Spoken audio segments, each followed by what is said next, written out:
And so as a responsible, professionally trained warfighter, I stand up and one hand my M16A4. It's like blah blah blah blah blah blah, and then I was he- he's like, what are you doing? What are you doing? I'm like, I don't know. He's like, you should sit down. I'm gonna sit down.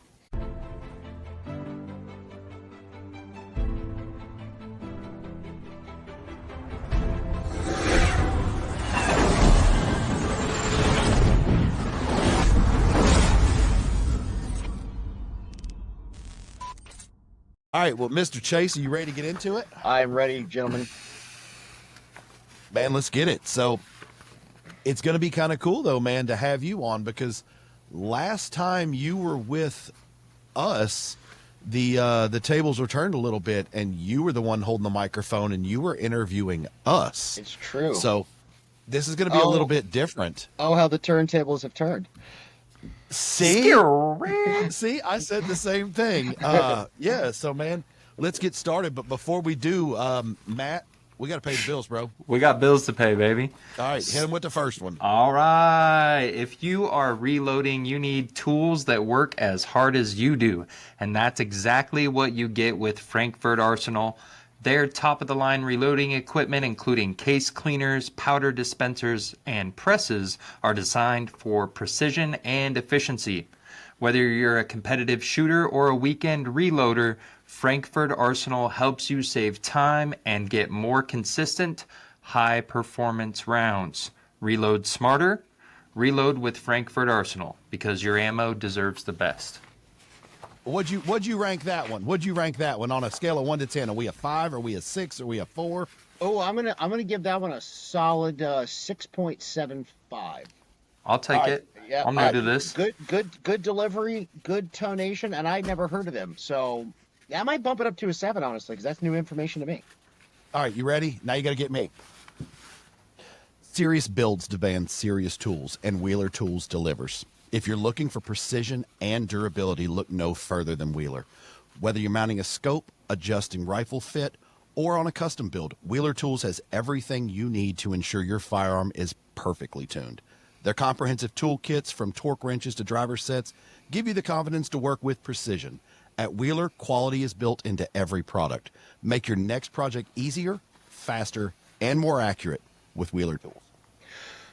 I like that one. I'm gonna give that one an 8. Because one, I love Wheeler Tools, and two, I dug the conviction. I think the way you leaned in, it was that it's like Yep. when you're So- hyping somebody up, you're gonna give them a little secret, and you lean in. Yeah, come here. Hey, you want to give one? You want to give one for? You want to give one because we were going to do one. You just want to give your. You just want to give your 20-second spiel on some okay. EOTech. Okay. Yes. Yeah, just off spit the one cuff. for EOTech. No pressure, Freestyle right? it. Yeah. That's right. No pressure.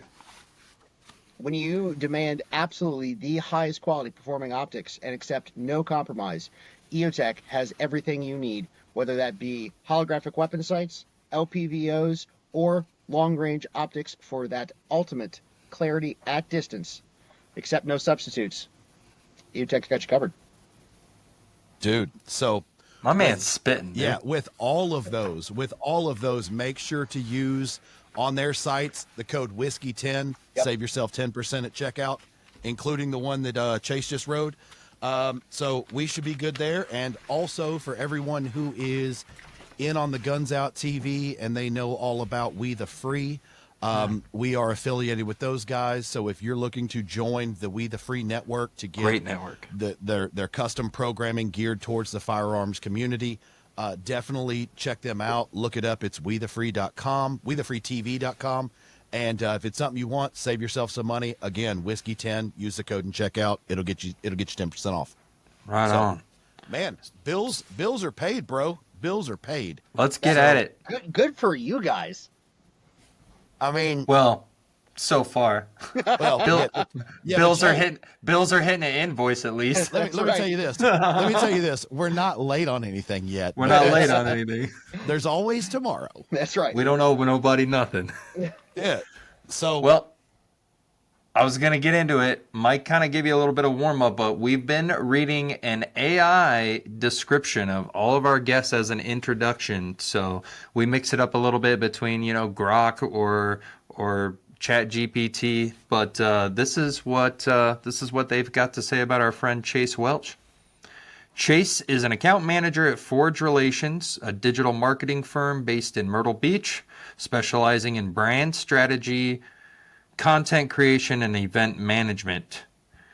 Chase has former Marine infantry experience with over 16 years in the military and defense sectors, bringing skills in weapons, combat, and leadership. Welsh has also held various roles in the Second Amendment community, including creative director at High Threat Concealment, director of marketing at Zenith, and gunsmith sales rep at Albemarle County Firearms. Okay, well, only had 4 years active duty in the military.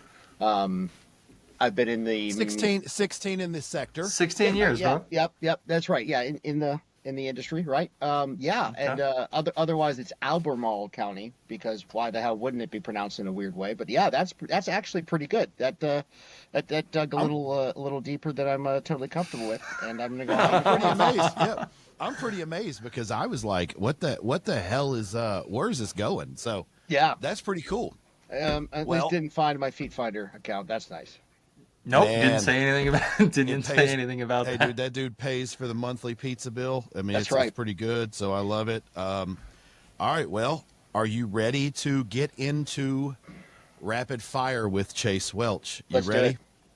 All right, so we're just going to answer as many of these we can before time runs out. You're just going to hear the seconds ticking.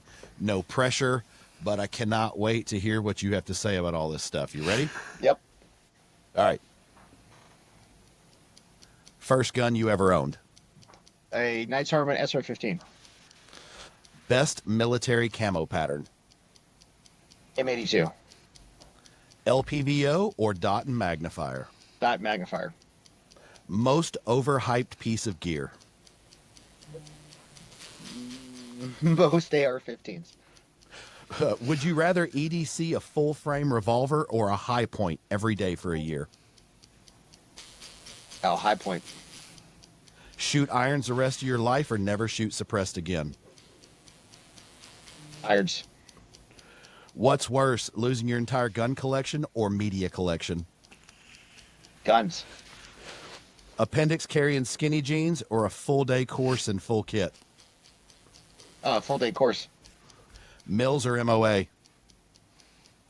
Mills. Best battle rifle. Oh, Scar 17. All right, we got two more. I'll just hit them. All right. Night vision or thermal? Thermal. Most embarrassing firearm you ever owned, whether you have it now or not? High point. I was just say that high point he's carrying high in point place is of a EDC, revolver. baby. I Yeah. love it. I love it. I love it. Yep. Absolutely. But it's all right. I don't. I feel no shame. I love that thing. No, Yeah, It's man. hilarious. It is literally. you know what? It makes me giggle every time I shoot it. it's a cast iron block and it just goes. Ba-dunk. Yeah. And Dude. the recoil sensation is so ridiculous. Like I can't. It is really weird. Yep. Dude, well, and it's funny you said most overhyped piece of gear and you said some AR-15s, and it's man, they're going to be dabbling in that market soon, so it's going to be interesting to see what they do. I mean, know. they're going to And, give Mm. give a couple people runs for money. yeah. Yes. Or give a couple people the runs. I was just saying, Yes. Yeah. With money. With money. I do want to clarify that statement that I think that most manufacturing, a lot of manufacturers reach the point where the real appreciable performance gap and quality gap between a $500 AR and a $2,500 AR has closed considerably. I'm not saying there aren't differences, and I'm not saying there's not differences in performance, but when you're talking about the average sure. shooter who's going to shoot the average number of rounds, who needs the average performance, which maybe that's nobody, but again, we're averaging here, it's not as substantial as it used to be. So it's hard to really stand out with a genuine value proposition without doing a little bit of either the hype thing or just being straight up about it and being like, hey, this is a whatever it is, but it's our take on it. Yeah, I mean, you're exactly right on that, because the average consumer, the round count that they shoot per year, is right around 1,000 rounds or less. Like, most of it is substantially less, but the average consumer is under 1,000 rounds in a year. Yeah. So if you think of it that way, there's some firearms that are going to be shot less than 500 times, some less than 100 times a year. Yeah. And Most. yeah, you're going to get barrel life on those, and as long as you don't get like dust mites living in your bolt carrier and a rat nest or something, like, man, that thing's going to give you 30 years of service. Absolutely.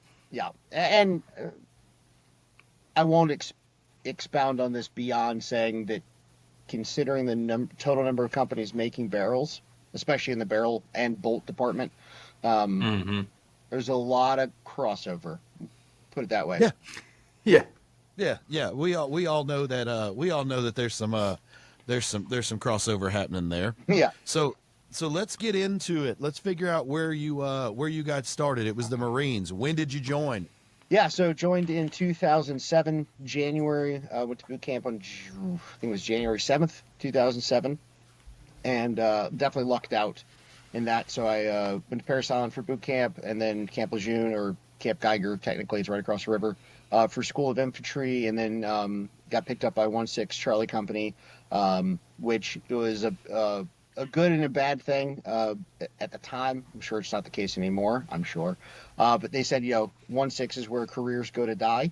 So our chain of command was fascinating, and a diverse group of leaders. We had some very good ones, and we had some guys there that at the time seemed like they were just kind of passing through, but such is life. However, on the plus side, we got to do exactly what I joined to do, and kind of like really execute on the actual mission of the Marine Corps Infantry Squad, which is, locate, close with, and destroy the enemy by fire and close combat. And so from a actually getting to do what I joined the Marine Corps to do standpoint, I could not have asked for anything better. So yeah. I was going to say, besides like the obvious, war is hell, the obvious reasons, what would you say you disliked the most in the military?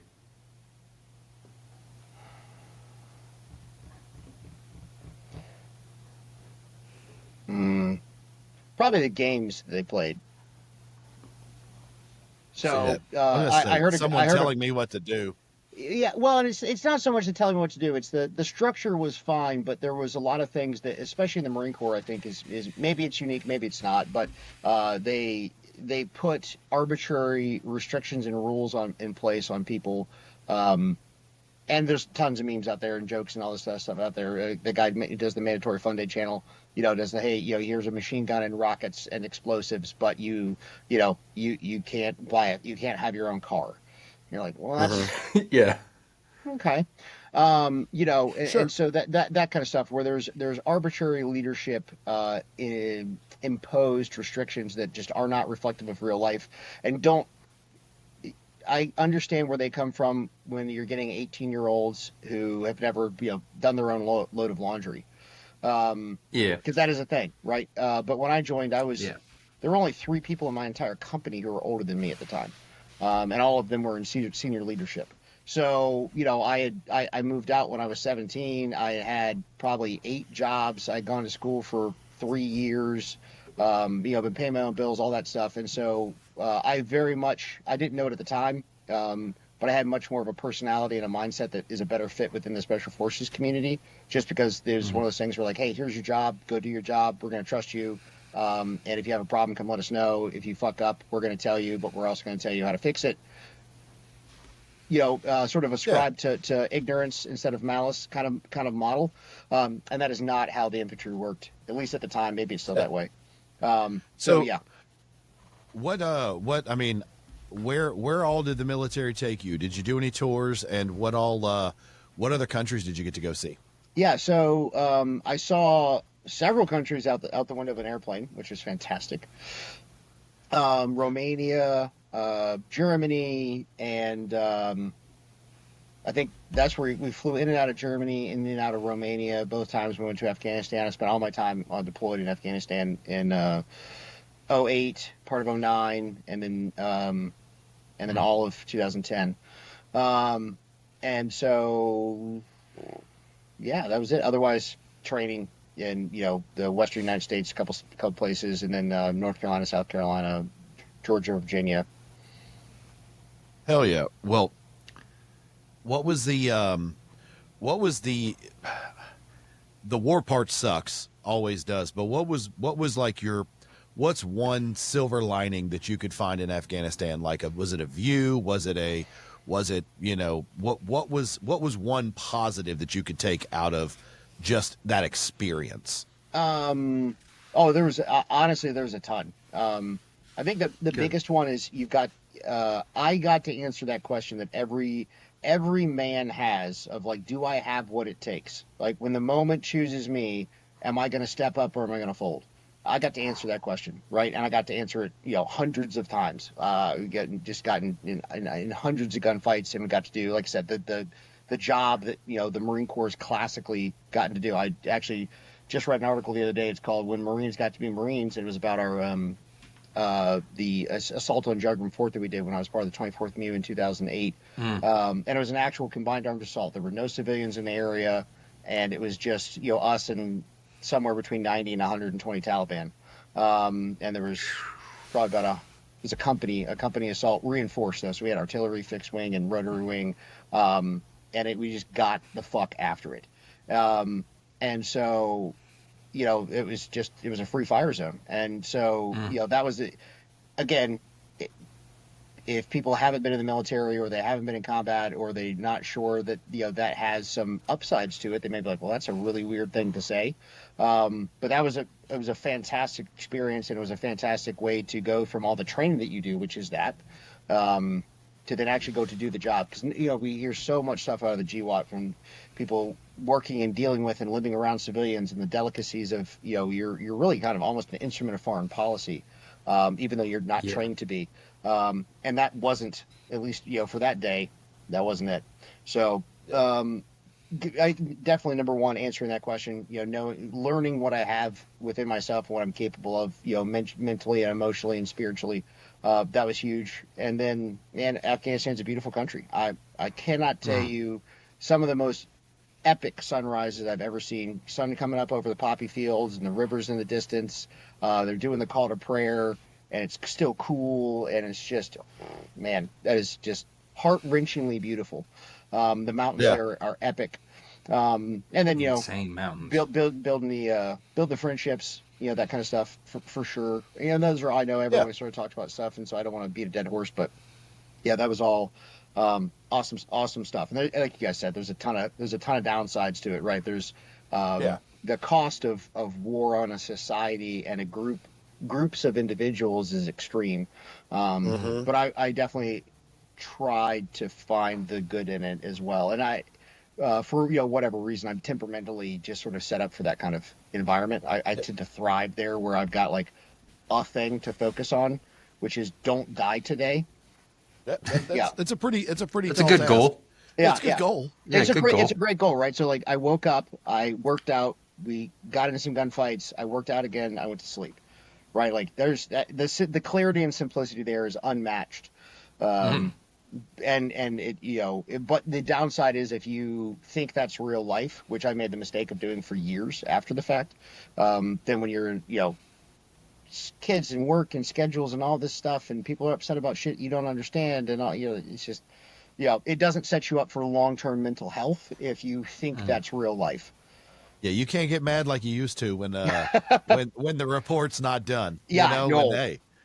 No, Yeah, you can't at all. It's interesting though, because of how you're framing it, and I don't want to discount anything that any military service member's done, but at the end of the day, the way you're framing it is it's a job. If you go to college to become a dentist, you're going to study dentistry all day, and your hopes is when you get out, you want to be a dentist. You want to work on that. If you're a supply chain manager, you want to manage supply chains. And the military was, you signed up, you wanted to serve your country, you wanted to be part of something bigger, you wanted to work with a group of guys and defend the country. So you were trained for that job. And then, of course, like you said, as soon as the job's over, it's time to find a new job. Well, some of those skills transfer, some of them don't. Yeah, I have a funny story about that. So it's called SEPs and TAPS, which is I know it's an acronym that stands for something about it's a class to get out of the military. And so it's supposed to be a week long. 8 a.m. class starts. Everyone's there. There's probably like 500 dudes in the room.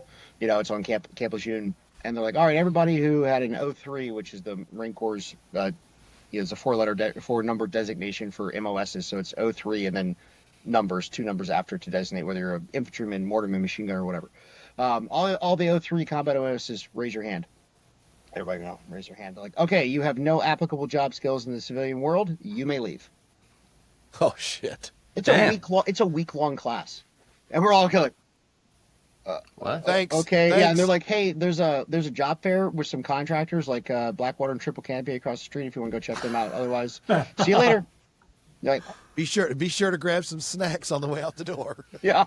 So machine guns and 203s don't really have a whole lot of application in the real world, right? And you're like, that is just of course now knowing what I know, right? That's just wildly inaccurate. Yeah. But at the time you're like, okay, then I guess I'll go back to my room. I'm kind of curious from a nerd standpoint because you always hear, like, I don't know, I spend a lot of time in forums and groups about firearms in social media, but the rumor is that in that era of GWAT that Marines were still shooting a 20-inch M16 with a full buttstock. Was that your experience? Mm-hmm. Yep. So I was issued an M16A4, 20-inch barrel, fixed buttstock, ACOG, and you can't actually get a proper eye relief because 1.5 inches eye relief on the ACOG. Yeah, right. Which is I still strapped to a carry handle. Yep, but like I said, my first rifle when I got out of the Marine Corps was a Knights Army SR-15 because I got to shoot the 308 version of that the Marine Corps was fielding at the time in Afghanistan once. And it I got to use it, in one gunfight and just totally blew my mind. I was like, I didn't know guns could be like this. That's awesome. That stayed with me. Got out a couple years later, bought a Knights gun on the military discount program when you could still call Knights and get someone on the phone, which was super cool. And immediately put an ACOG on it because I had all my time on that. So I have great love and respect for the ACOG, but it was not made. It didn't work well on that particular setup. There was a lot of better options at the time, but we didn't know it. Not that we would have been allowed to change it anyway. Yeah, kicking doors with a 20-inch though. It was nice, bro, though. and doing nice, like really, really sketchy one-man room clearing and stuff. Like our level of CQB, and this is in no way, shape, or form in any way to denigrate the Marine Corps at the time. I know for a fact it's gotten a little bit better on their training on the CQB side. And I appreciate the fact CQB is such. There was different teams for that kind of stuff, though. Usually there were, right, and that wasn't the job of the infantry, and it takes time. We're always fighting the last war. We're trying to catch up, and so there wasn't the focus that there should have been, and there wasn't the SOPs or TTPs in place at the time to really provide us the training that we should have used. So yeah, we did some really sketchy stuff. One man CQB with a 20-inch gun, just like whoa. Figure it out. I was gonna say I heard another Marine basically tell me before CQB it was GIR, and I was like, what's GIR? And he was like, go in room. It was like one guy, just go in room. Go in room. That's what you did. Yes. Like, hey, clear that room, and you just walked in, and it was like, okay, yeah. I'm in. Next room, you go. It's funny because there's a whole thing. There's multiple studies that came out of Way City in Vietnam, the Marine Corps, when we were fighting away. There's a ton of stuff that came out of, there was even coming back at the time that we heard about. We had instructors in SOI who had fought in Ramadi or Fallujah, a year or two prior, and they were trying to teach us stuff, but it's very low level. So the difference was like, there's 8 instructors at the course that day or that week, and if you got one who had done it before, you got a better training experience than somebody else next to you. And so it was just really hit or miss. And then whether or not you remembered at the time, because the amount of time we spent on CQB versus all the other stuff in the job, was not very high.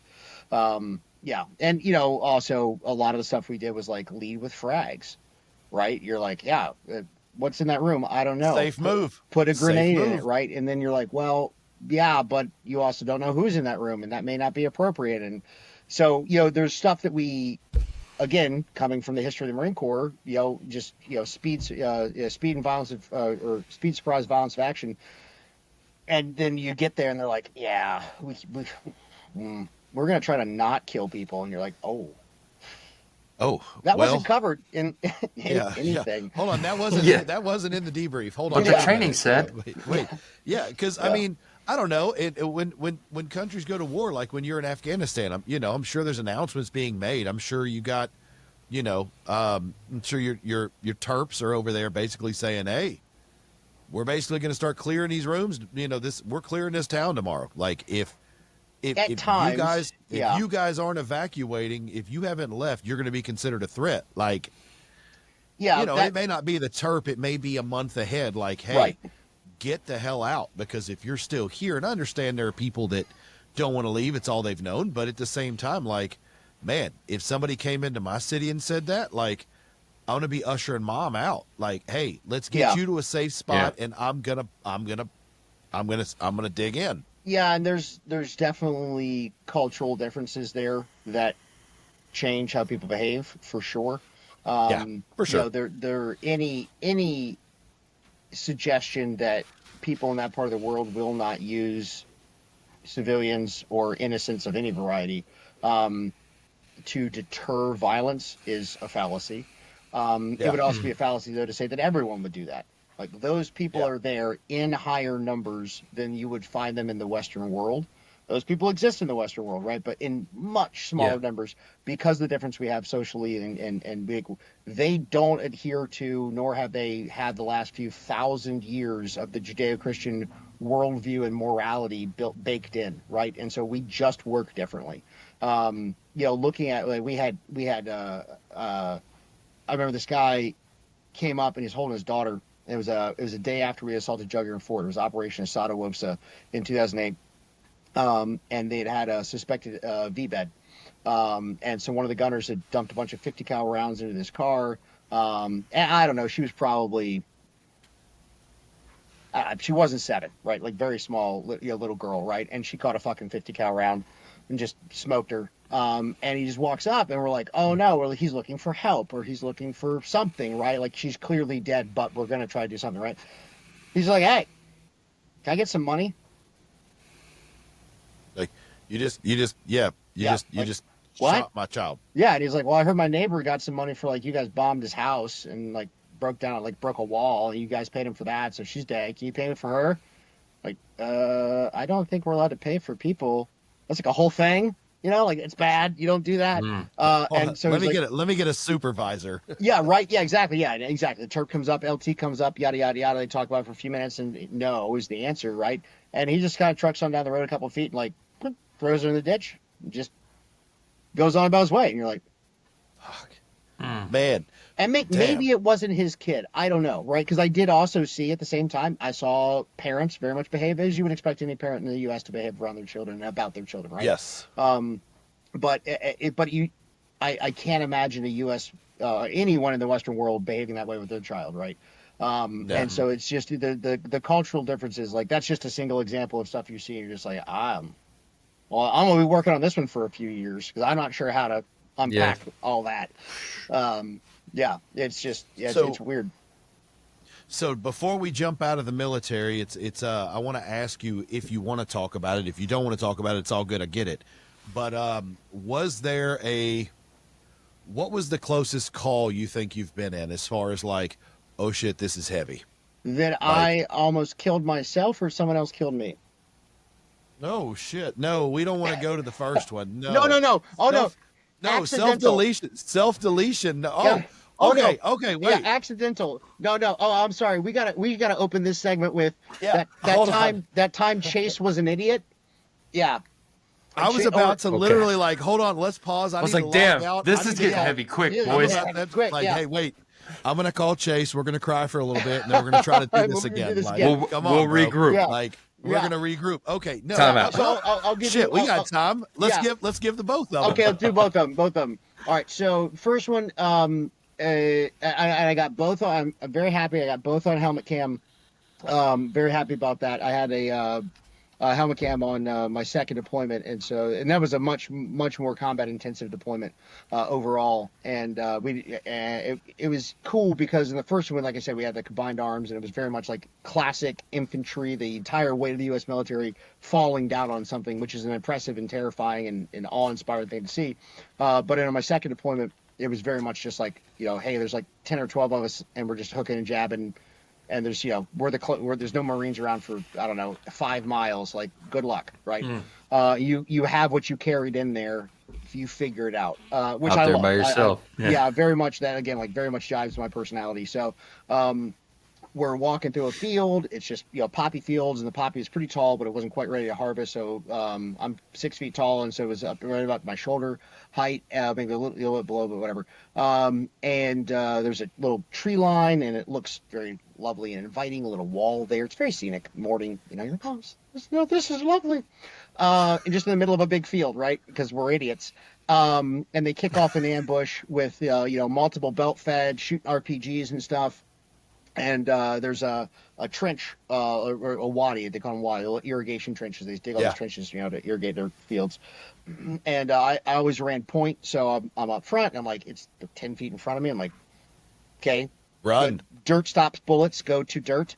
And so everyone else lays down, and I run and jump in the wadi, and there's this guy under like a stack of straw and stuff in the wadi right about 12 feet to my right, and I want to do one of those quick, like look left, look right things, and I look back forward where the fire's coming from, and my brain catches up, and I was like, there's a dude pointing a rifle at you right there. I'm like, oh, okay, right. So I'm like, I'm still to this day, like, he had me dead to rights for probably 2 or 3 seconds. No idea why he didn't shoot me, right? But anyway, so turn there, boom, shoot him, cool, awesome. And my brain's moving at the speed of like, hey, cool, next, right? But my body alarm response is very much like catching up. So I'm like amping. It's like digital night vision. It's like digital night vision. Bro, right? I'm like, ugh. And so I'm like, okay, we need to gain fire superiority because they're like maybe 70 yards away. This is a near ambush, like, oh boy, and we have no cover. So I have a law rocket. I pull a law rocket off, and I'm trying to stay low. And that wadi's about 4 feet deep. And I don't know if you know this, but rockets, they're not a missile, right? They're not propelled the entire time. They just have all their energy generated at once. So it's just a linear explosion that goes 2 directions. 2 directions is going to be key here because it turns out all the back blast, all the other part of the explosion goes behind you. And what's behind me, about 5 inches from the back of my head, is the back of a fucking wadi, a wall of dirt. Yeah, a wall of dirt. But boom, clack it off, and I'm like, bud, knocks me down, instantly throw up, start like leaking cerebral spinal fluid out of my ears. I was like, that was super cool. The whole world's like, you're never supposed to go full jarhead, bro. Oh, man. So, you gotta be careful. Yeah, my other buddy runs up. He's our corpsman. He runs up. He's like, you okay? And so I, as a responsible, professionally trained warfighter, I stand up and one hand my M16A4. It's like, blah, blah, blah, blah, blah, blah. And then he's like, what are you doing? What are you doing? I'm like, I don't know. He's like, you should sit down. I'm going to sit down.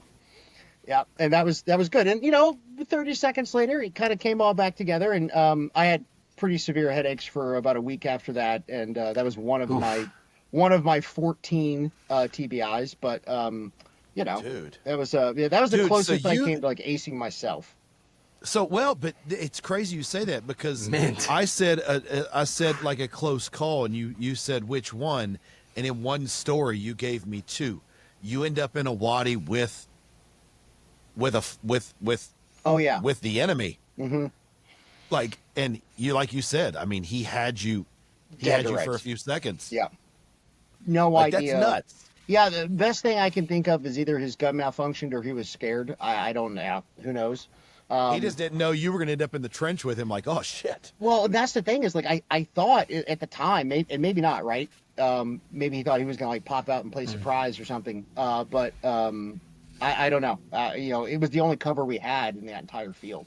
So that gunfight went on for another probably 45 minutes. It took us a while to get ourselves out of that field. We had to get guys come up and set up a support by fire position and all that. Was a good one. Dude, that's crazy. But like those things, and then again, like it was a good one that it stands out because I hurt myself. But like at the same time, like I had so many of those where you're just like, oh, the closest call though I had was when I was playing it's either when I was playing whack-a-mole with a dude, or when I was a sniper bait. I'm not sure which. So we got stuck in Marine Corps. Yeah, oh, man. Marine Corps. Oh, bro. I have a prop for that one, but yeah. So anyway, we were. No one fights during the harvest week, right? They're harvesting poppy. That's all their money, right? So no one fights for that week. And there was a little line of demarcation where if we go across this line, you're getting in a gunfight at the end. Period. Like they just controlled that area. So we went over there all the time, right? Because we were like, yeah, we want to party. That was the job. And we just kept in that whole week. We just kept pushing farther and farther and farther. And no one was fighting us. And we're like, wow, we run this shit. What's up?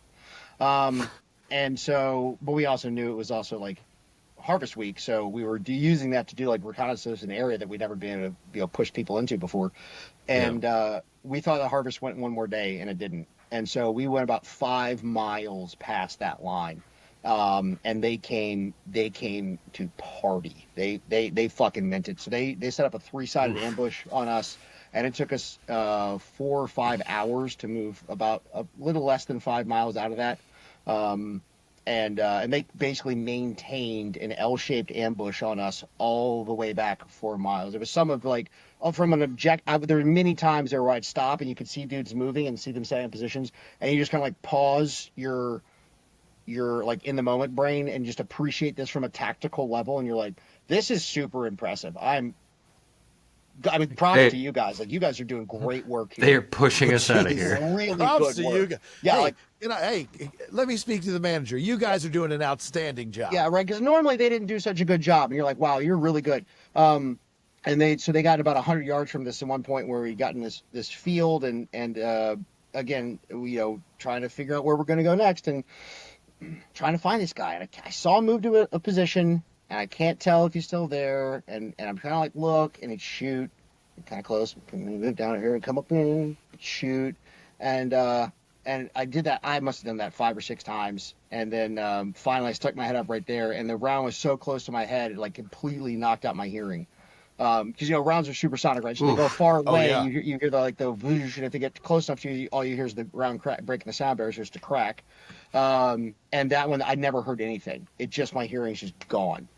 For that split, you're like, oh, and my helmet came on. I popped out. I'm like, oh, they're getting better. And I was like, I'm done. I'm done playing that game. I'm not fighting him from this position. Yeah. Well, it's crazy though, because you say, oh, they're getting better, but it's more like I think it's just any time in war, the dumb ones die first.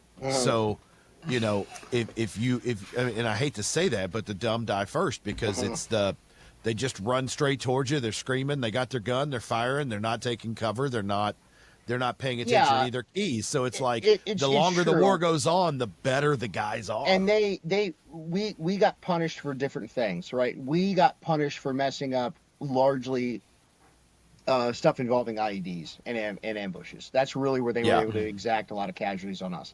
And they would get punished for bad infantry tactics. Because again, like we had superior tactics, superior training, superior marksmanship, and superior weapons. So anytime they're going to engage us, and again, like, hey, that's ballsy to do. Then they had to really be on their game to not get just wholesale fucked up. And we had to be on our game, dodging IEDs and circumnavigating ambushes and that kind of stuff. So we were punished for different stuff, but. And there's times that, like I was dumb and just didn't get punished. I mean, I've stepped on IEDs. I picked up IEDs by accident. It's just, you make mistakes, man. And it's just, your number's not up, right? Like this round right here, sorry for that close up. This is a 7.62 by 5.4R round from a Yeah, Dragunov, it is. or some derivative of a Dragunov. Where we're pushing down the road. We just did the invasion of Marja, which was February 14th, 2010. We pushed in. It was the next, might have been February 17th at that point, but we'd been there for 2 days fighting in the city.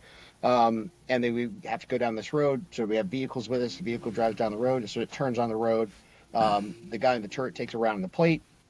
He's okay, but obviously, like, well, that was like one round, well aimed fire. A couple more rounds come into the driver's window. He's shooting the optics. At the time, he had a big thermal optic on the front of the vehicle. He knocks that out. We're like, okay, obviously, this is like, someone who's using precision fires. And so, well, we've got to get down this road, and there's walls, all like 20-foot high walls all the way down this road with bushes. And they're like, okay, so how are we going to get down this road? We got to go this way, and we can't move. And it's huge compounds, and we do not have the manpower at the time to work through this warring of compounds all the way down the sides.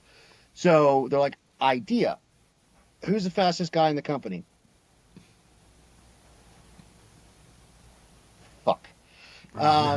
And so, because at the time I was running like sub 15-minute 3 miles all day long, right? Like just 4 something That's miles cooking. all Yeah, day. that's cooking. Which, is like, it's fast for the Marine Corps. It's not necessarily competitive, like running, but whatever.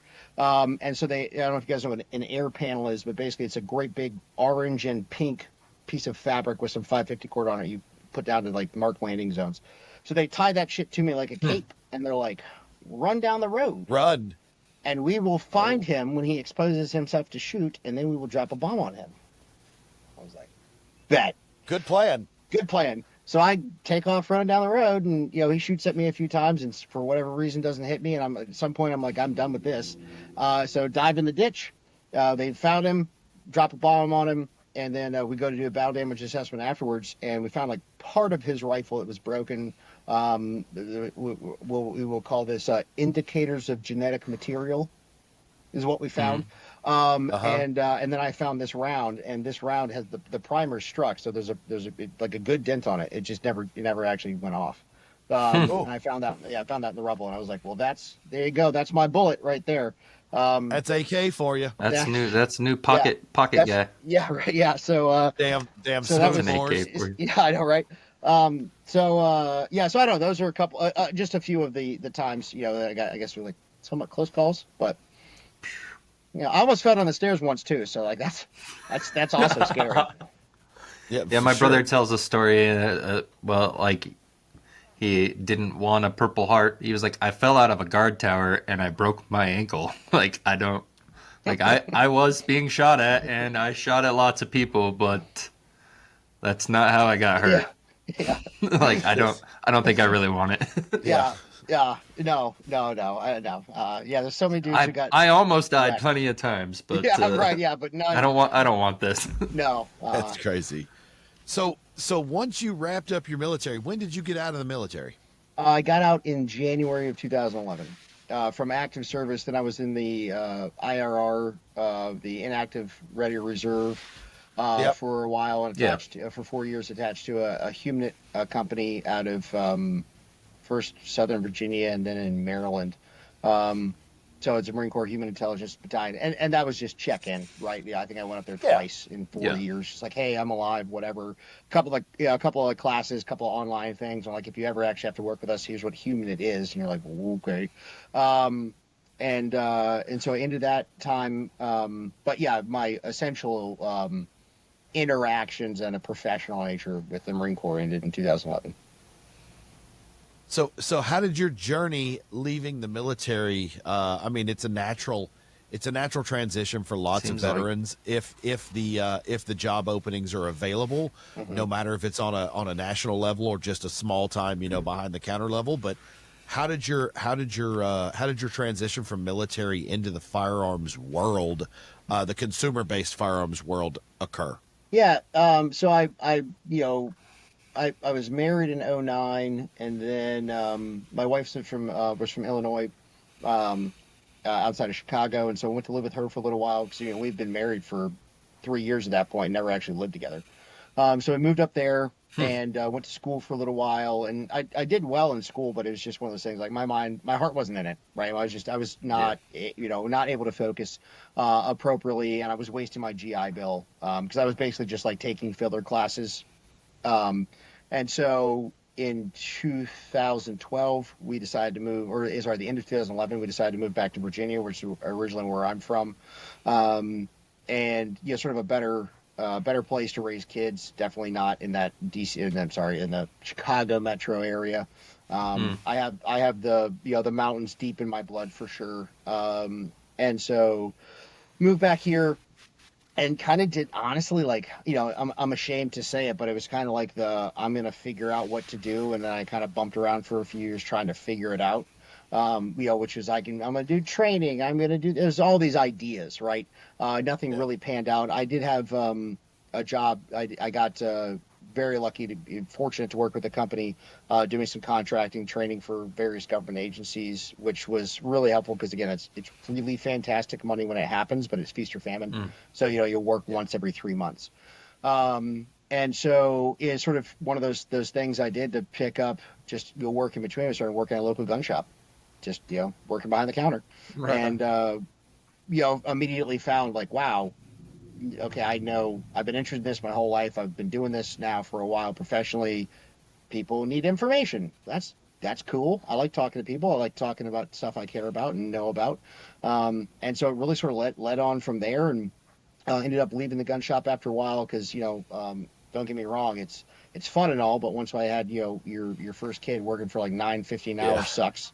Don't pay a lot. Yeah, it does not pay a lot. And so I moved on from there, and again was trying to get more into the contracting thing, but that was the time when contracts were really shifting away from it being able to have, like, anybody with combat experience be there, and they really wanted people with special forces backgrounds. And so the contracting wasn't happening as much, and so you guys mentioned it in your AI intro, but got a job working at Zenith Firearms, which is a firearms importer at the time, now a manufacturer that's a few miles from me here in Virginia.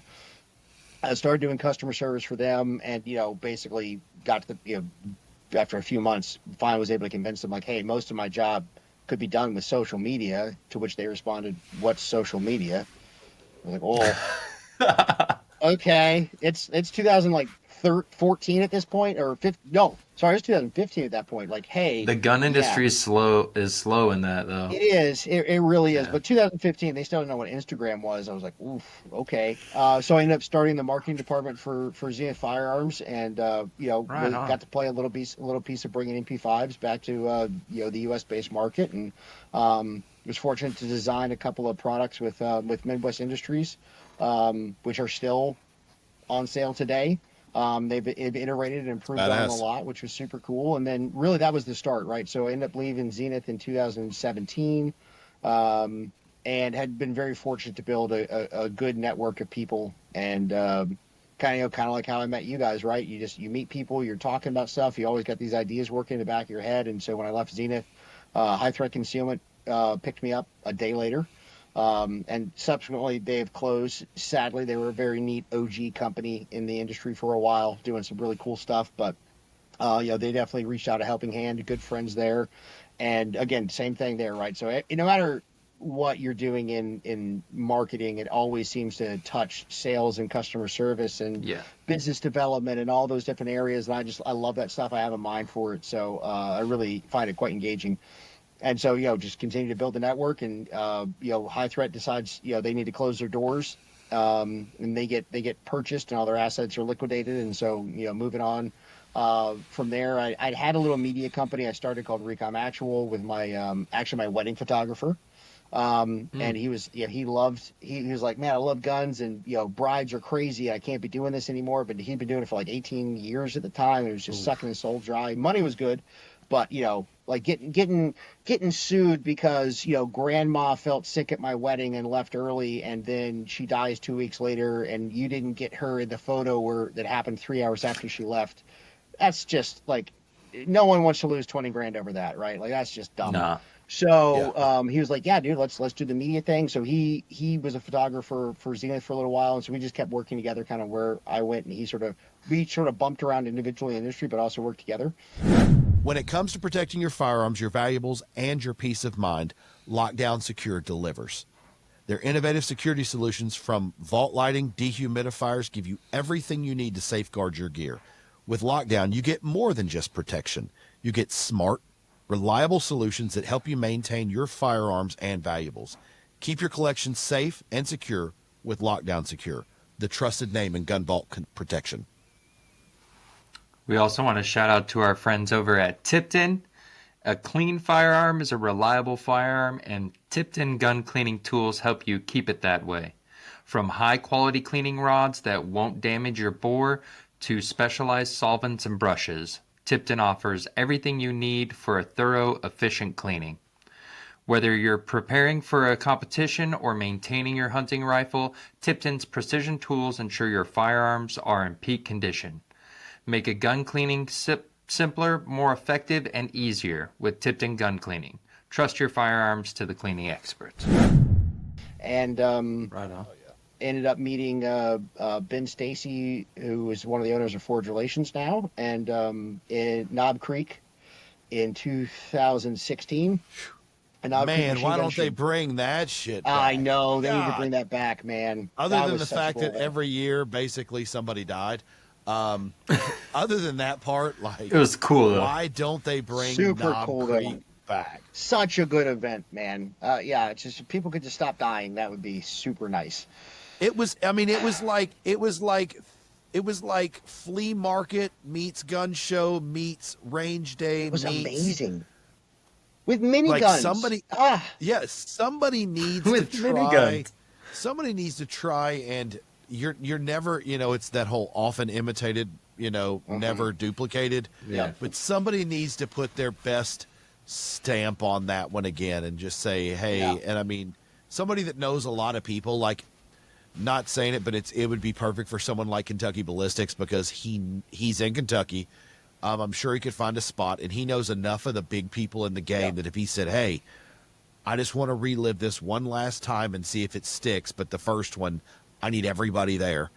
And it was just hyped out. Dude, it could be the baddest. Be like ass Burning blowout. Man for gun people. Yeah. Oh, Well, it was. It was. it kind of. Yeah, But- actually, you know what? That's fair. It was. That was a wild time, man. That's such a good event. Good times. Yeah. So Yeah, dude. that definitely. That's a side tangent. Hey, Yeah, you know well- what? Yeah, somebody call Scott and be like, "Hear me out. Somebody Hear me call- out. Burning me out. Man, but for guns." But for guns. Yeah. I mean, he would say, put a thumb in it. That's I mean, right. let's do it. Yeah, Let's let's do put a it. thumb in that. Oh my gosh, that would be fantastic. So you met Ben Stacy at Knob Creek. Yeah. So I don't know if you guys are familiar with the Polinar Tactical guys, but they're from Slovenia. They've been around on Yep. YouTube Yeah. forever. And so Yep. part of Zenith and the whole European history with MP5s are like, hey, we're launching all this stuff. We're going to bring you guys over. So we flew them over, took them around the country, shot machine guns. It was a super great week. Part of that was taking them to Knob Creek. And that's I met Brandon Herrera before he was, I guess he was still technically Brandon, but he was still just very early. That was the year following. Or that year had been the year he introduced the idea of the AK-50 when John Patton did that first video, like the third story of the Venetian on the idea of the AK-50. So I got to meet Brandon then and known him since then, and met Ben. And so just on a whim, I was like, hey, Ben, I just met you 5 minutes ago. Do you want to come back from Kentucky to Virginia to stay in my boss's random house at a ski resort and shoot machine guns? And he was like, yes, I do. Yeah, I do. You had me at random house. And so, yeah, dude, come back and hang out for a couple days and shoot machine guns. And a guy named Jordan Weaver, wonderful dude. He runs a media company called Black Wolf. I don't know if you're familiar with him, but just sweet man. And so he was there, and the Polar dudes were there. We blasted a bunch of stuff, did a bunch of marketing and media, and just sort of met him. And then, stayed in touch over the years, odd jobs, all that kind of stuff. And then in 25. So in 2022, I've been working on and off with Ben and Will. That was actually predated Forge, and so then ended up meeting Will when he started Forge, and then in 2022 is when Forge Relations picked up EOTech as a client for marketing and in media creation, and so they called me and they're like, "Hey, here's a thing. You need to come down here and talk to us." And so I did, and met the people from EOTech, and the rest, as they say, is history. And it has been absolutely awesome and life changing, and just super super grateful to have met the people I know, and had the people at EOTech and everybody else we work with, take a chance on us and put their faith and trust in us, because that's it's been awesome, man. Heck yeah. I'll say that honestly, and Matt can attest to this. And I'm sure he's got something to say. But our experience with Forge started at Goals last year, and it had nothing to do with knowing who they were. We were at a rooftop event. Got it. Why does every story with us start with a bar? Start at a bar. So there we were. So Matt and Mike are sitting in a bar. We were at a bar. And we were outside on this rooftop, and we were just hanging out, having drinks, meeting people, shaking babies, kissing hands, that whole thing. Yep. And it started raining, so we had to go inside. And when we went inside, we were hanging with I'm sure you know Tracy Guns, Tracy Lee. We were with her. We were hanging out, and she said, "Hey, these guys over here are going to let us come sit down with them." And we were like, "All right, cool." And I sit down. I'm like, just sprawled out on this couch, just like living life. And I look over, and there is this big swole son of a bitch just staring at me, like nice, like he's looking at me, and then we're talking, and he's looking at me, and we're talking, and he's just like, "Who are you?" And so I introduced myself, and I'm like, "Hey, I'm Mike, Whiskey and Windage, yeah, blah blah blah." And he was like, "You're having EOTech on for your podcast on Sunday," and of course my ears perk up, and I'm like, "All right, how do you know?" Yeah, like, right, yeah. We're not Brandon Herrera. How do you know who we are? So he was like, "Yeah, I'm Will." Yeah. And he goes ahead and proceeds to introduce himself, and I'm like, "Okay, cool." And he was like, "Yeah," and of course he called us on our shit, because we were supposed to send a line of questioning out. Not that our questioning is pre-recorded or questioning for press. Like, we just like to give people, like, hey, here's where the show's going to go for everybody listening. Like, we sent Chase these questions, and I think we've got through like 6 of them. So like, we're not like, sorry, I'm long-winded. No. We just go down rabbit holes. I mean, it's just part of what it is. We spitball with 30 questions, use 8 of them. I was like, yeah. I'm going to send that over. I'm going to send it over. It's gone. It's out the door. And he's like, all right, cool. Well, the next day I walk into Goals hungover. I'm doing my thing. And he literally walks up, grabs me by the shoulders, and is like, hey, the guy hasn't got the questions yet. I was like, oh, they were sent. He was like, okay. Checks in the mail, bro. Bro, we literally circled around, went to the little snack area where the food is and the tables are, and like, bro, I just hammered out some questions. He was like, right there. Matt, let's lunch break. I'm like, what? He's like, come on, I got to do this right now. We need questions. All right, bro. Yeah, let's take a lunch break.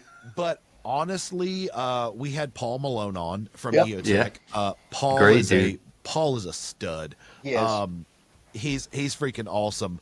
But what we've realized with everybody at EOTech is everybody is hands down. I'm sure just like every company, there's a guy that people disagree with or don't like or whatever. But for the most part, these guys are just top notch, man. I haven't met someone yet that I would say, yeah, I don't vibe with that guy, or I couldn't have a conversation at least for 10, 15 minutes and come out saying that was a good dude or a good lady. Yeah, like, absolutely. They're top notch. They run a hell of a facility. That's why we were so happy when we were asked by you to work with these guys. Yeah, man. So, like, dude, it really is. And there's, they're a large company. There's a lot of people there. I've not met the majority of people, honestly, who work for EOTech. Unfortunately, they're big. They're big, right? And they're spread out. They're well. It's what I hear. Never heard of her. Not making that joke. Anyway, but like, I'm in Virginia. They're in Michigan, and they have a sales team that's all over the country and internationally. But everybody I've been introduced to over the years working with them has just been hands down like super solid people. And interesting. It's not that normal. Oh, they're nice, right? Like, you meet somebody and they're immediately interesting.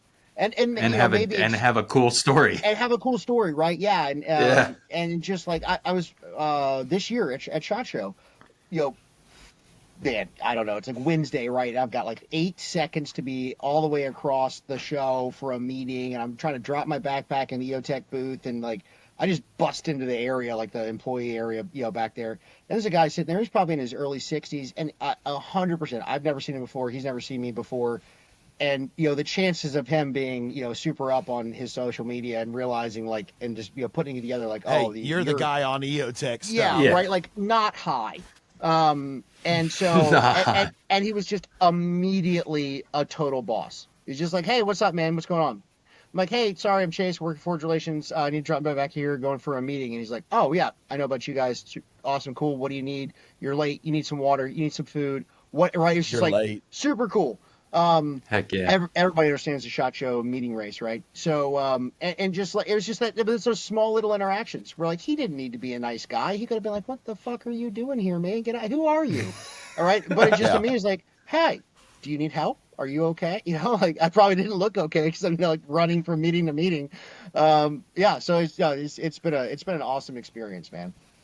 Yeah. So what's it like? I mean, I do want to ask this because I'm sure, you know, it's business as usual, and it's kind of I don't know if you've lost sight of it because I don't think you're that guy, but I'm sure it's not as emotionally intense as it used to be. But you know, you've got star quarterbacks or running backs that are they're the face of the franchise. You've got you know, point guards that are face of the franchise, and oddly enough, like per social media, like Chase, you are, other than affiliate members, you know, such as like, you know, Kyle Morgan pushes the heck out of EOTech, and he's amazing. But as far as, you know, what the content you guys put out, you're the franchise, man. How does that feel to be, of course, you ran the ACOG, so I hope they hear that and laugh at you later. Yeah. But how does that feel? It was issued. It wasn't an option. Yeah. Yeah, to have some familiarity with the brand, and then, you know, through GWAT, and then all of a sudden, like, Yeah. holy shit, I'm the front man. Like, Yeah, well, Whoa. and I've actually never mentioned this to them, and I don't think I've ever said it in public either. My first experience ever running in EOTech was on a saw, in a gunfight, and it was because we had either iron sights or ACOGs, and ACOGs are okay on saws, but only kind of in place positions. They're not super awesome for like running and gunning with a saw. And I still remember pulling that thing up and just ripping off a burst, sort of just, yeah, it was pretty close, and kind of just like doing the job. And then I stopped, and it was so profound, it pulled me out of the moment. And I was like, holy shit, wow, it's right there. Guys, did you know this? This is so, when did we get these? This is fantastic. When did we get these? This is so cool. Yeah, so I definitely, it's been a Surreal? little, yes, very much so surreal. Thank you. That's the word I was looking for. Because like you said, on the day to day, it's the job, right? You want to do a good job. You want to represent the brand. You know, you've got,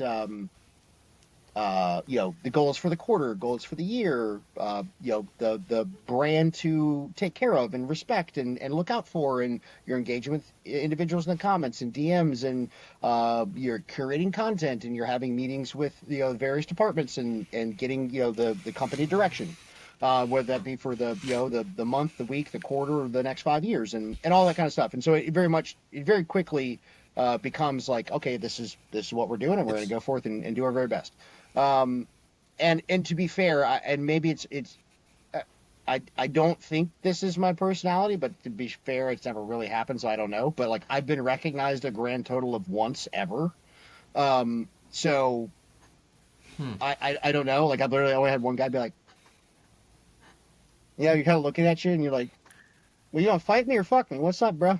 And, you know, I think that was me at the Gundies. What? yeah. No.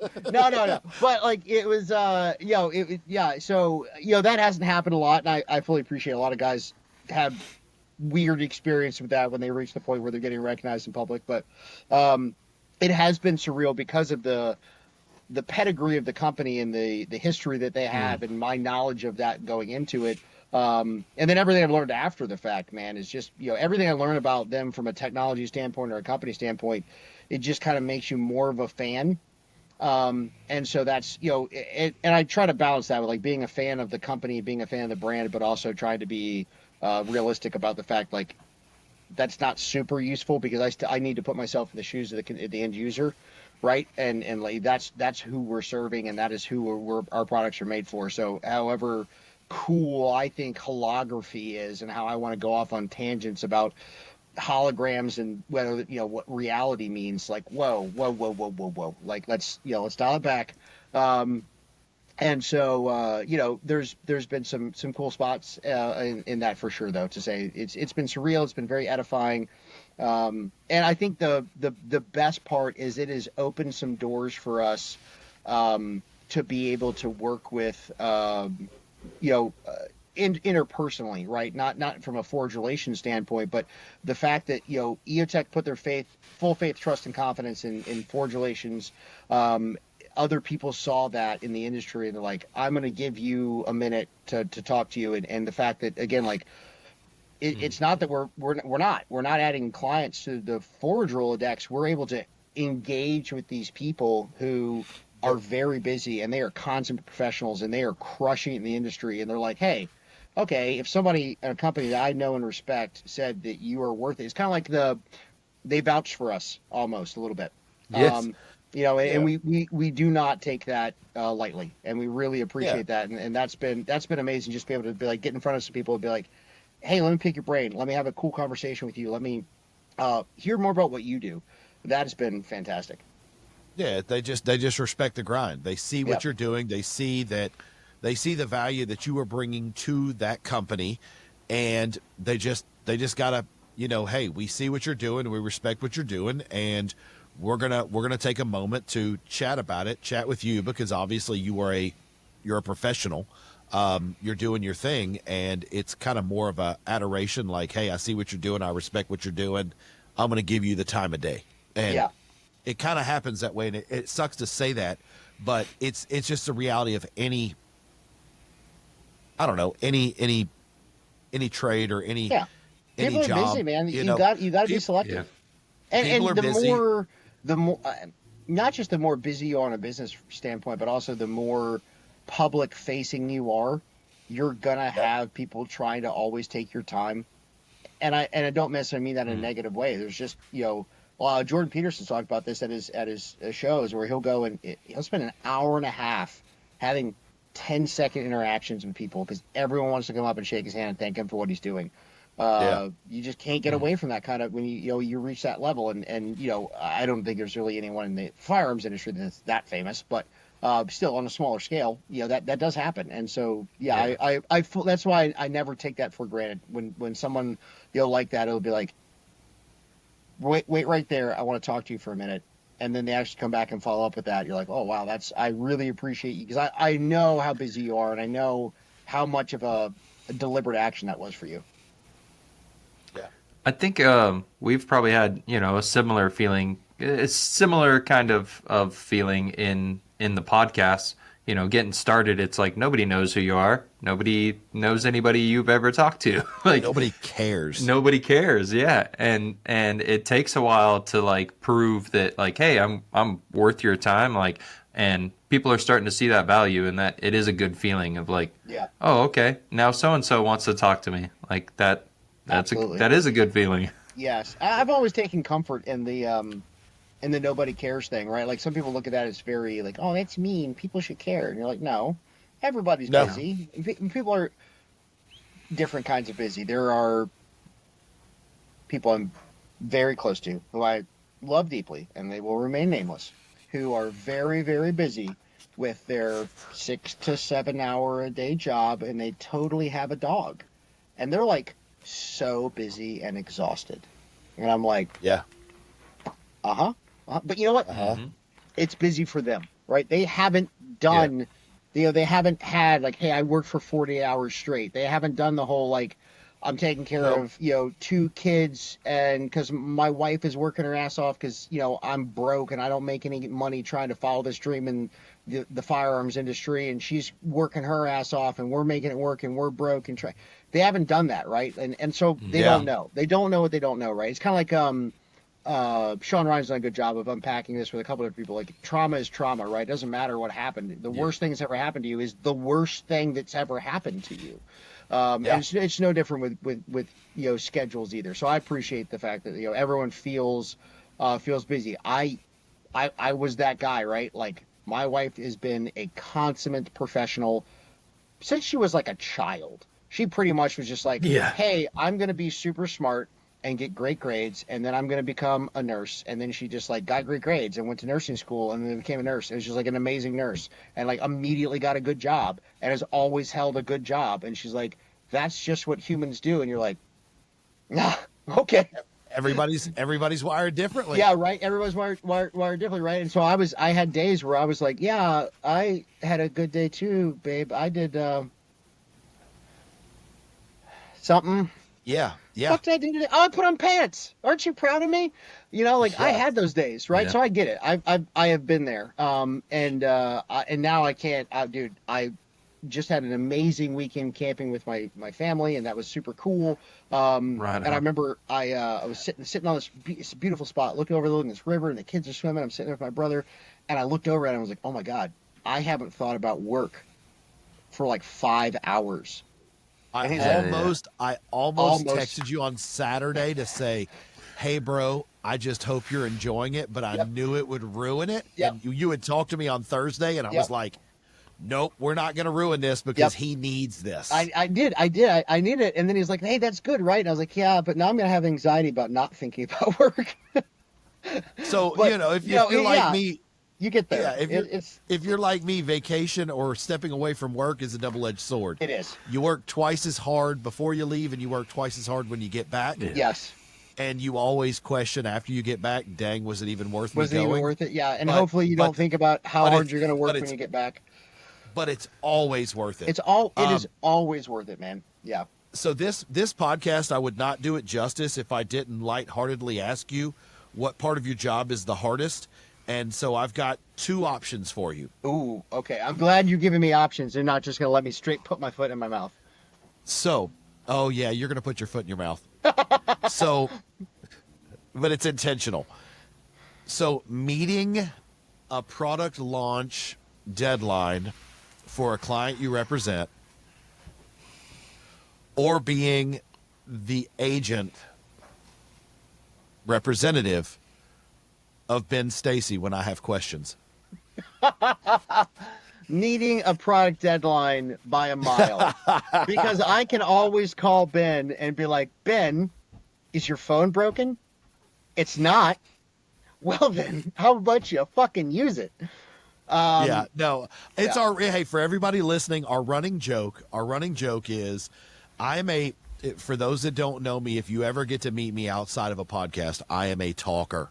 If he ever gets your phone number. Yes. Yes, do not do that, because my problem is I like to do a lot of wellness checks, and it's more about making sure everybody's cool and shooting the shit with people. Yep. And I'm going to call you, and I'm not going to call you every day unless I really like you. But I'm going to call you every now and then, and we're going to chat and just see how things are, make sure you're good, all of that stuff. But Ben Stacy extended the courtesy to me, and at first he was kind. Oh, yeah, hey, man, yeah, let's talk. Oh, yeah, hey, what's up? Oh, yeah, hey, what's up? And then it was, oh, shit, this man's serious. This dude calls me. And it was like, yeah, buddy, I'm going to call you. So, and I'm not mad, and I'm giving Ben all of the grief. Everybody's busy. 100% all in love. Yep. I get it. But if I don't twist it a little bit, then I wouldn't do myself So justice. we were finishing up a meeting about something else, and I talked to you before the meeting, and so I just had to give him some shit. Like, hey, all right, we're done with all this. Like, hey, is your phone broken? And dude, he turns around the camera, and looks at me. He has like 98 unread texts, and I was like, oh no, oh that's okay, yeah. So he definitely is. Yeah, no, he's another one of those guys who, again, like, mad respect for what they've managed to pull off. And Ben's a decade younger than me, Yes. and never He's a ceases to smart amaze cookie. me. He's a smart man, and I love that dichotomy because Will's about 8 months older than me. Ben's a decade younger, and so they definitely come at things different from like a generational standpoint. But that's actually it's a really good dichotomy there on looking at things from different perspectives simultaneously, and they've both managed to pull something off. It's pretty impressive. But They yeah, have. to say that they are in demand, I think would be an understatement. So yeah, Yeah, no, it's it's good. it's not a yin and yang with those guys, but I mean it's as close as you could get because they're not polar opposite. Yep. They have a lot of common ground, but like you said, yeah, it's Mhm. Ben is the tech savvy, modern electronic wave of the future type guy. Will is the, even still to this day, hey, I'm going to make these trophies myself, Yep. type guy. And Yeah. that's his love language. That's like, hey, this shows how much I care about it. I'm going to Yep. do it myself. Absolutely. And they take they take both of their strengths and they blend them together seamlessly, and the weaknesses kind of counteract each other. And I mean, they're Yeah. putting a lot of good people in good positions. I mean, I've dealt with you, I've dealt with Alex. I'm sure there's other teammates. I haven't talked to them as much, but I mean, they're building something special over there. Yeah, yeah, we've got about 15 people now, and they've done a very good Oh job wow. really selecting, good people for the roles. But what I love about that is that the refinement never stops. So we probably have weekly conversations about um, what is that person's job at the company in general, and how can we further refine it or improve it to take responsibilities that are weak points for them, give them responsibilities that are strong points. And then the same thing happens within clients. So every time we sign a new client with Forge and we're onboarding somebody, a person may be doing one thing for one client and have a totally different job for a different one because the needs of that client are different and they're better able to serve that need there, but this need over here, which makes people wear a lot of hats, and definitely forces some steep learning curves. But also, once you get into it, we're always trying, and it's very much a top down effort that Ben and Will are trying to make that always like do what you're best at, which again only brings out the best in people, and it makes people invested in what they do too, right? So you're not just like, Yeah. this thing I have to do, right? I mean, every job has some of that, right? No matter, I don't care what you do, Yeah. but they do a good job minimizing it. Yeah. Good. That is super cool. But product launches are, whew, yeah, they're a thing, man. That's So what's been one of your favorite projects? Uh, the one that really stands out is the Reaper for Ohio Ordnance. So the recoil enhanced automatic precision rifle is 338 Norman Magnum belt fed machine gun, safe semi and full auto, and it's capable of I think it was point fire. So that's defined loosely as a man-sized target at 1,200 meters for that particular gun. So point fire is a man-sized target. Area target is like a vehicle or similar. And so 1,200 meters ish for on semi-auto. It's the only machine gun I've ever seen that made sense to actually put a hybrid optic system on. So they ran whether that's any kind of LPVO and then a red dot on top of that. wow. Is super cool. That was awesome. That was an absolutely fantastic project to be a part of. And it was really cool because we were creating content to release it to the world, but more importantly, we were creating content to directly inform, educate the purchasing agents for USOCOM and various military branches. And so there's always that cool guy stuff you want to do, you want to put out to the world. It shows capability, but we've spent a lot of time. It was a 3-day shoot where we're just really focusing all the core capabilities of the weapons platform, and breaking it down to a very nitnoid level, and that was really fun to be a part of. And I've got a soft spot in my heart for machine guns in general, and so it's No. just I know, shocking to everyone, and a great surprise to no one. And that was a super cool launch, man, and to be able to see it all the way from we're seeing prototypes of the gun to the production model to seeing it go into testing at various government testing facilities to doing the launch material, introducing it to the world, and then seeing it go on there for all the follow-on testing. has been really, really neat. Hell I yeah. I was gonna say, I think that's one of my favorite parts of, like, not that I work in the industry full time, but like just getting to tiptoe around a little bit is seeing the type of stuff that's being offered to our military, and it's like some of it gets taken, and regardless of the group, like if it makes it in, like there's some trickle down Yeah. for big military in that Yeah. eventually, you Yeah. know, in some sort of way or another.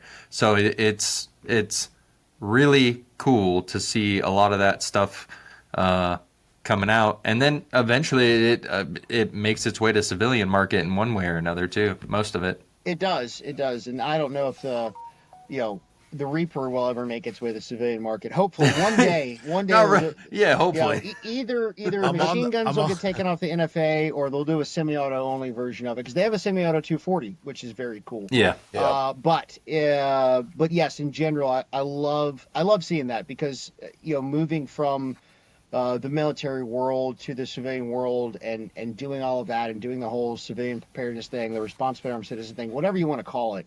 I see the need and I can directly identify the need. And now I've played in both of those sandboxes where I used all these cool tools here, or at least I got to see them and I was like, oh, why don't we have a budget for that? Because you're in the Marine Corps. Yeah. Oh, okay. And then, going over to the civilian world where you got to pay for everything yourself and you got to do all the training yourself, and Yeah. seeing all the need for that crossover, it makes me want all those things to trickle down and for the markets again. I'm probably like one of the most 2A absolutist / hardcore capitalists you're ever going to talk to, because like I actually believe that markets will do what they're meant to do if you allow them to, and we don't do a very good job of that here. But anyway, this is not a discussion. This is not a podcast about the problems with markets, but seeing that potential, and then getting to see it coming, and like, oh, cool. What can we do with this? Is there an avenue here? Is there an opportunity? Can we make something that's going to go out to the wider market? Can we show the value there to individuals? I hardcore nerd out about that stuff. I don't care if it's guns or gear or comms or medical or cars or Lights, optics, lights, whatever. Yeah. any of it. Yeah. I'm just like I'm about it. Yeah, and it's fun to be a part of, and it also makes me wish that I had just millions of dollars to spend on stuff. Yeah, I don't have there's near so enough much cool money. stuff.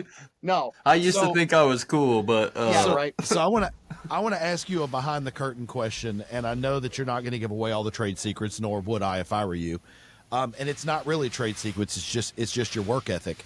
But let's just talk about first off, Forge Relations represents way more companies in the 2A industry than just giants, other Background than just ninjas. EOTech. Other than just, I don't want to say EOTech's a softball because you guys busted your ass to get that, and it is a grind to keep it and to keep it moving forward. But when it comes to product launches and it comes to internet presence, some are easier than others. And I say that using EOTech as the example of it's tried and true. Everybody knows it. You could literally write EOTech in, your finger, like spelling it out in pudding cups and be like, buy EOTech. And because it has such a following, that is going to garner a lot of social media attention. There's going to be thousands of people that see that. You know what? I'm going to try that and see what happens. But put a discount code under the peel sticker of some pudding cups. Right. So, but I'm saying, you guys do take your time. You guys are well thought out. There's a game plan, and I'm not trying to make light of that. But for every one of those, there is 50 other companies that everything has to be a little more thought out. And not to say that you're mailing in the EOTech one, but the reach isn't as big. The name isn't as known. It's not as desired a brand.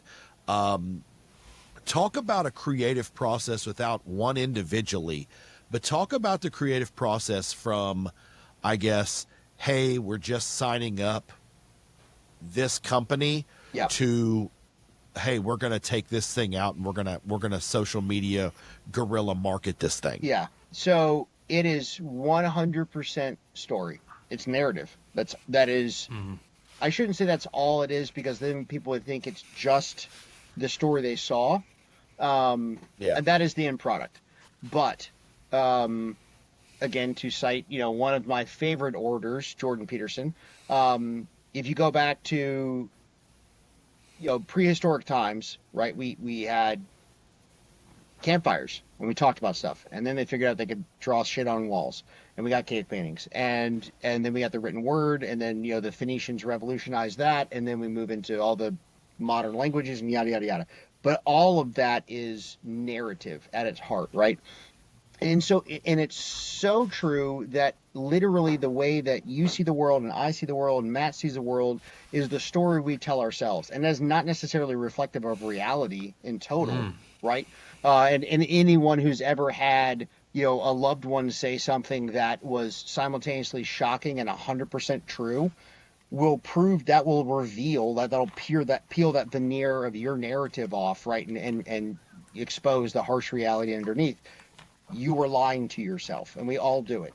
And we tell ourselves stories, and we relate to everything around us in stories. Just this weekend, when I was out with my kids, I went for my brother and I took out for like an hour and a half and went over just light and shadow, navigating in the dark, no lights. Here's how light works. Here's how shadow works. Here's how dark adaptation works for your eyes. Going over, mesopic, scotopic, and photopic conditions and all this jazz, right? And it's super cool. We're playing but we're using it to play hide and seek, right? And so the narrative is hide and seek. It's something that kids love to do. So we bring it back to a narrative, and we then why would you play hide and seek? Well, it's for right now, it's a kid's game. And I ended the night by telling my daughter, who's she's older, and she's like, well, why do you know all this? And I was like, because when it matters, adults play hide and seek for keeps, right? And she's like, Yeah. oh, aha, right? And like, okay. And so, but all of that is a narrative. We're telling ourselves a story of what we're going to do in our lives and what we're doing every day and every minute of every day. And so everyone who's buying a thing or doing anything is telling themselves a story. I'm driving to work. I'm at work doing a thing. Well, why am I doing that thing? Well, it's because it's my job. Why is it your job? And it just, ad infinitum. It just goes on. And so the first thing we have to do is understand as deeply as possible everything we can about that company. Why they do what they do, how they do what they do, who the people are at the company, what got them started, what's their mission, what drives them, what's the purpose of the product or products, all of that. And then that informs the narrative. And then we learn about all the business stuff, timelines, costs, delivery schedules, supply lines, blah, blah, blah, blah, blah. All that stuff. And then you evaluate their followers, you evaluate their social media, you evaluate their market penetration. And then that forms a picture of, okay, this is the goal, and this is the story or stories we're going to tell to bring that goal to fruition. And then you go forth and you create media, hopefully that tells a story. And almost always it is, it's broken down to, if you look at each individual piece of media, you may or may not see a story there. There's the old saying, right? A picture's worth 1,000 words. It's because the picture tells a fucking story, right? What can you see in a photo? I can see so many things. I could talk go look at a famous piece of art. People stare at them for hours for a reason, right? Because they're getting narrative out of that. And so hopefully, yes, we're able to capture imagery that evokes that kind of emotion and thought. But not every image can, not every video can, but if you look at them together holistically, and again, the idea is that we're going to be utilizing the algorithms that have been laid down for us, for better or worse, to have people over time build that narrative in their mind. This is what, based on the imagery and video I see, based on the messaging I see, if anyone ever reads the captions, this is what this company is about, and this is the value they provide to me. Because at the end of the day, it's the narrative of the company, and then the value they provide to the end user. Because time is money, and money is money. And so if you're not telling people what you do and why it is valuable to them, they're not going to give you their attention. And the single most valuable thing in the world is attention, is time.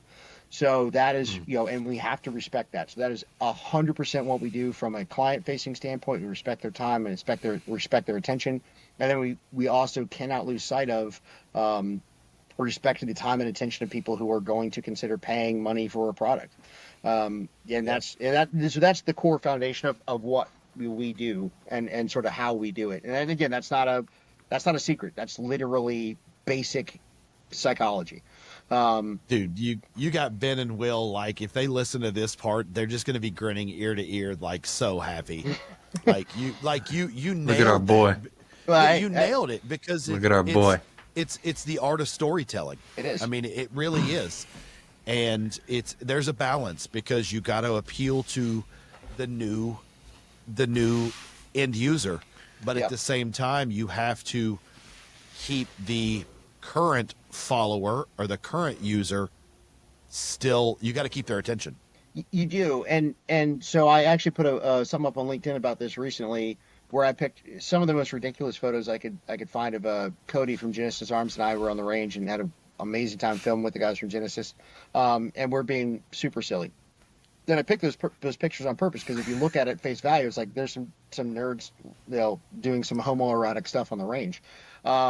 And one of them's a giant. Yeah, and one of them's a giant, right? Or I am. Cody is just a consummate professional and a beautiful man, and is actually like he's appropriately man sized. My wife would say that's the appropriate size for a man. The appropriate size of him. Yeah. Well, look, but, I'm 6'4", like 230, and I was like, oh, damn! he's Like huge. Cody is a huge man, I literally, a giant I think man. the second thing I ever said to Cody was like, "Hi, nice to meet you. By the way, Yeah. people like you were the reason we invented guns."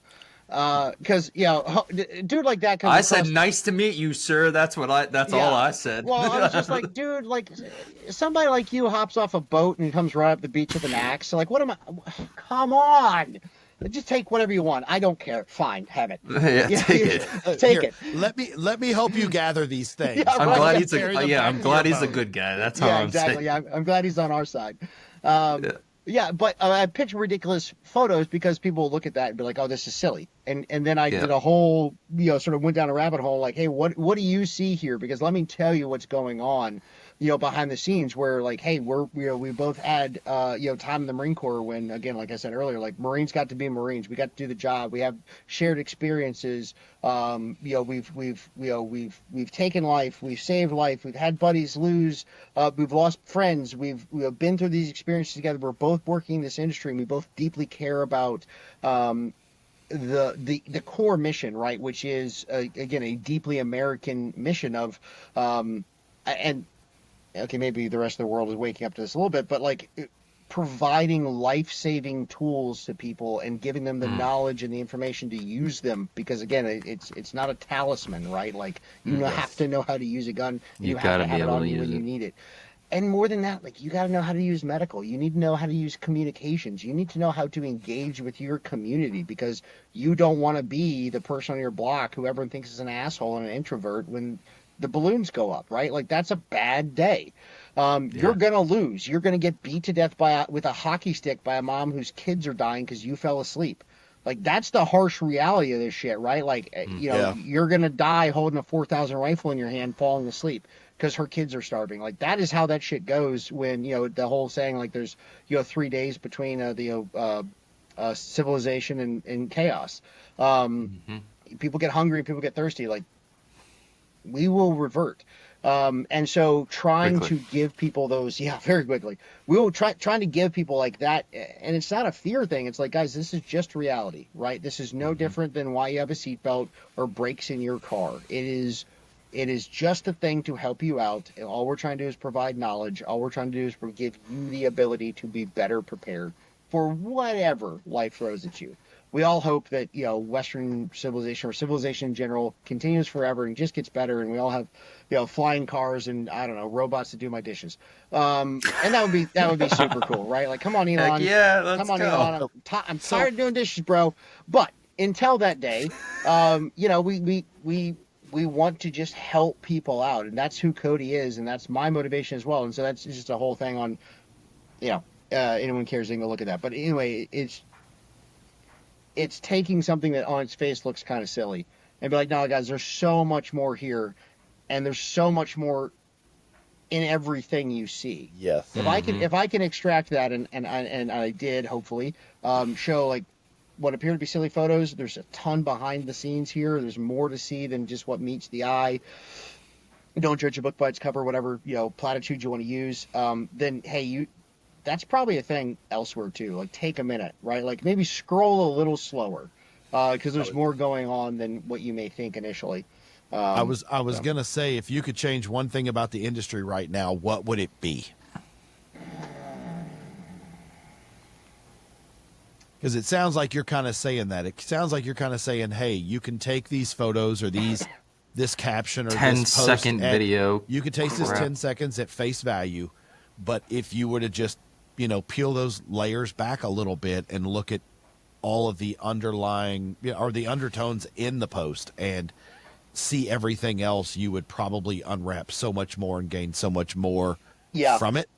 I think I would encapsulate that by saying if there's one thing in the industry I could change, it would be knee-jerk negativity. Mm. It People Bunch of want backbiters, dude. they're backbiters talking Every shit, one of them. or and the majority of it comes from ignorance. I've Yeah. seen so many things that like I can't, in the position that I occupy, like I cannot in any public way discount you, and I absolutely know you are wrong fundamentally on Dude. because of X, Y, and Z reasons, and so I'm not going to say anything.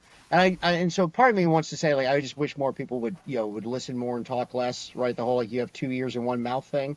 Um, I've been, hey, we were all young and dumb once. We've Now all been there. right. And now I'm just middle aged and dumb. But so I don't want to judge too harshly. But yeah. So I wish there'd be some like less shit talking. But really, I wish people would take a beat and be less negative off the break and think about things a little bit more before they form their own opinion. And then hopefully once they do that, then maybe they're not going to talk as much shit online. But whether they do or not, as long as they're more open to being informed, not even to have their mind changed, just being informed. Disagree all you want, but have the information before you disagree. I was going to say it's crazy because you're in the same position, probably a little further in than we are. We just speak to a whole lot more brands. Yeah. But we're afforded the opportunity to hear a lot of news before it hits mainstream media, whether it be, turmoil, or, trouble in paradise, or it be new products, or it be, it may be great news. Right.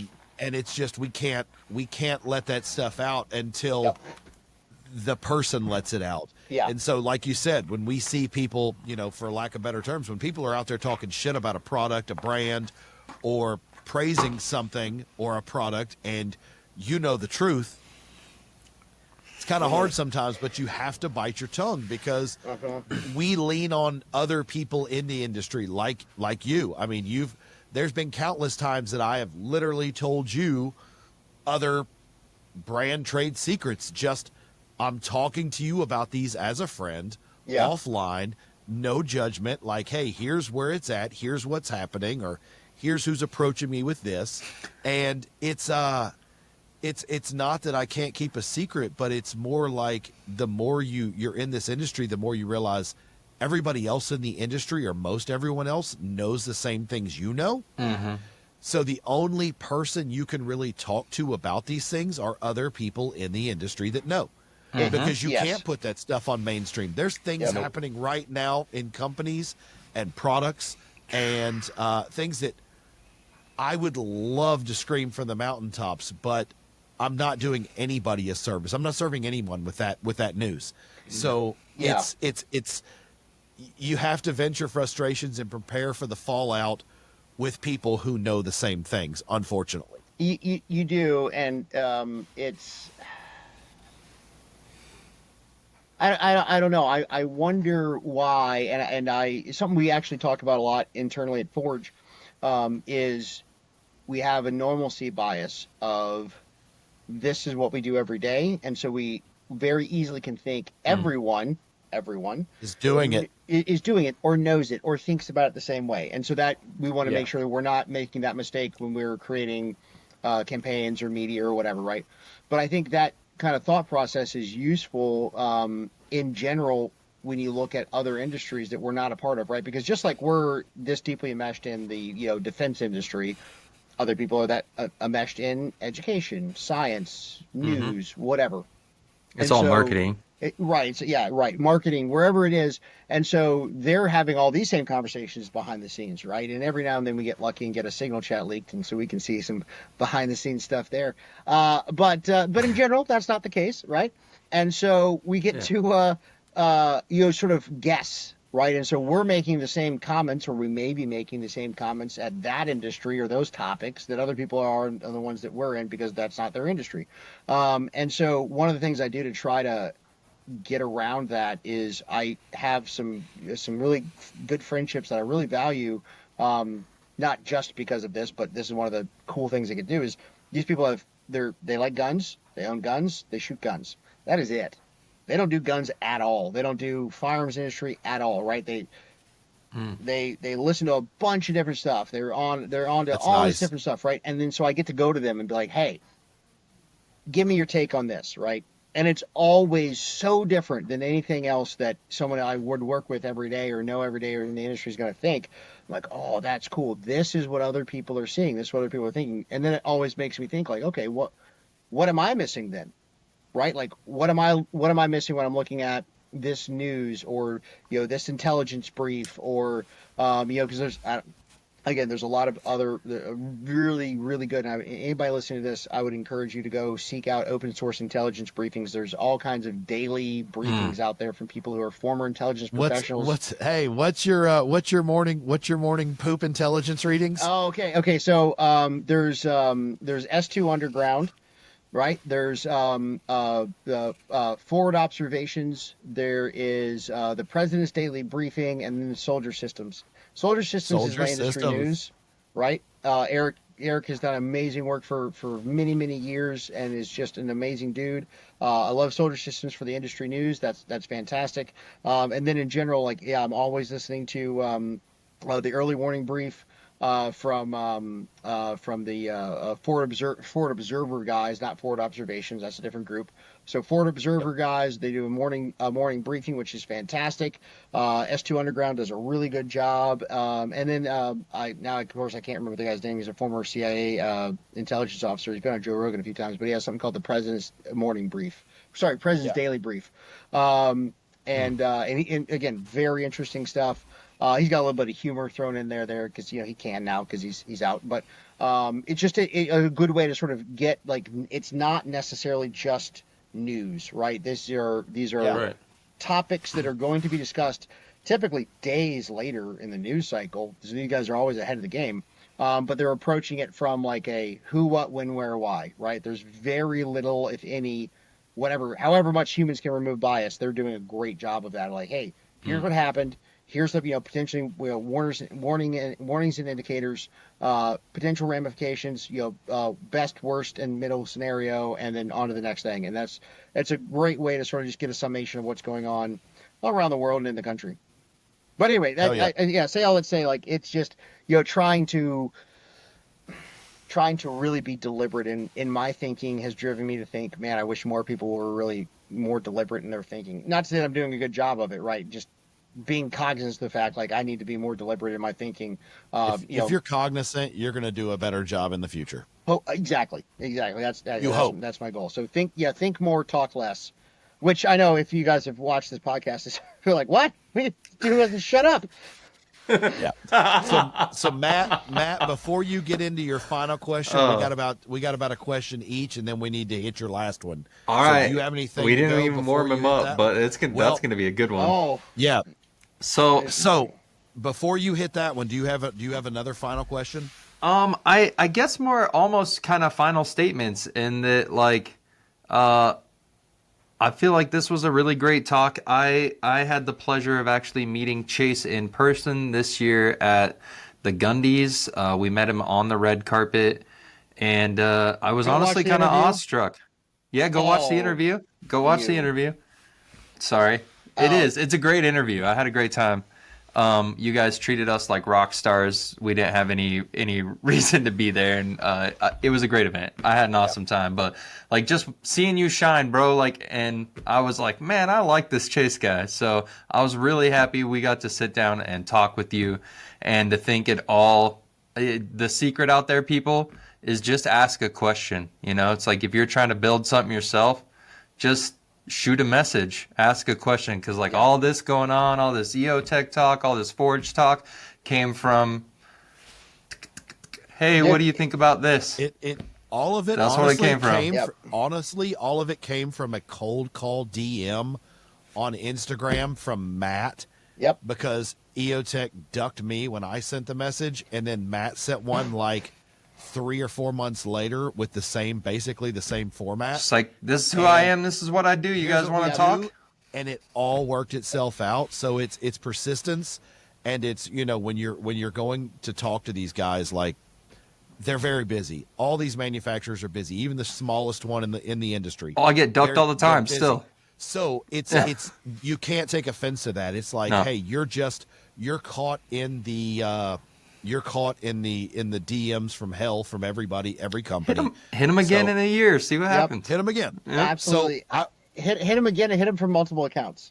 So having said Yeah. that, like I probably, you know, I probably answer on a really light day, I'm going through 80 to 100 DMs. On a heavy day, it's 500 plus, just on EOTech. And we do work to answer every one.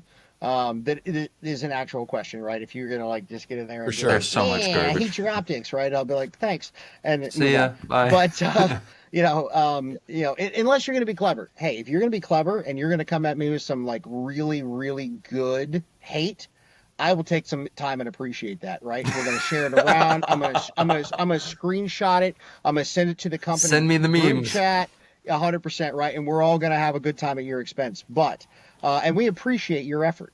But if yes, absolutely. If you guys, if you're gonna be a hater, be a creative hater. Like, come on. Yes. Because Yeah. we're all numb to it at this point. We get so much of it. Like, if you're not standing out from the crowd, what are you doing? What are you doing? But if you have any genuine questions or anything like that, yes, I would absolutely say reach out. Almost the entirety of my time and relationships and network I built in the firearms industry is literally cold calls. I have a question. I'm going to call someone and just be a genuine person, and they're a genuine person. And you engage them in that way, and you're just engaged in like honest conversation. And you will be astounded where you can get. Again, I was a nobody from wherever, and I called Knight's Armament, and I'm like the main number on the website. And I'm just like, hey, I want to buy a gun. And they're like, what? Right? But like, yeah, no, I really buy a gun. I like to use stuff, blah, blah, blah, all the stuff. And like, oh, okay. And whatever. 20 minutes later, I get to the right guy, and they let me buy a gun. They even gave me a military discount. I don't even know if it was a real program, they're just being nice. Like, who knows?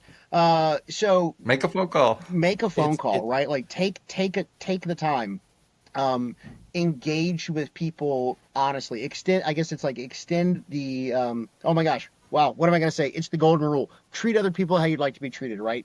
And that's not just interpersonally in your everyday life with your friends and family, right? That is everyone you meet all the time. Give them the benefit of the doubt of just being a good dude. And also give people grace, man. Like, you never know who's having a bad day. I don't know how many times we've all probably been assholes to our family because we're having a bad day. You're right. Yep. And they dealt with us, right? Like, give people take a breath, give them a little bit of grace. Some grace. And the same thing goes for DMs, right? Like, hey, I'm digging through a lot of them. If you guys, if I missed you, I'm sorry. I'll get to you, right? Like, we'll get there. Hit me again. Bring it to the top of the list. So, all right. So you wearing the almighty Forge hat, or not even the Forge hat, just Chase in general. It's a Unity tactical hat, but okay. Yeah, it's the Unity tactical hat. Yeah, I was gonna say I already know what that hat is, but we'll let it slide. Yeah. Great products, by the way. Great company. But great products. So, what is one company? Doesn't even have to be firearms related. One company or person that you would love to build a campaign for, even if you're not qualified for that person or company. What would be one that you would love to just say, man, I'd love to give a shot at this? And Andril Industries. Who? Andril. Yeah. Okay. Okay. So they're owned by Palmer Luckey and a variety of other guys. He's kind of the public facing guy in Andril.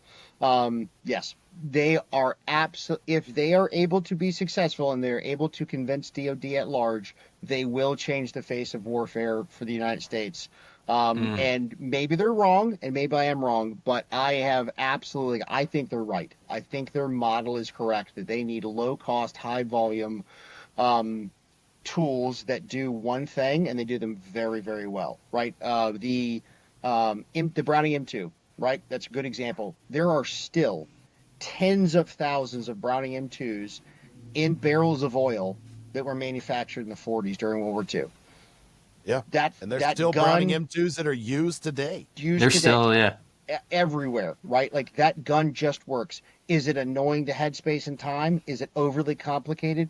Yeah, probably. So it's not a one-to-one for what Angel's doing now. But by God, every tractor manufacturer, washing machine company, I don't care if you made bowling alley equipment, you turned into making M2s for World War II, and we cranked them out.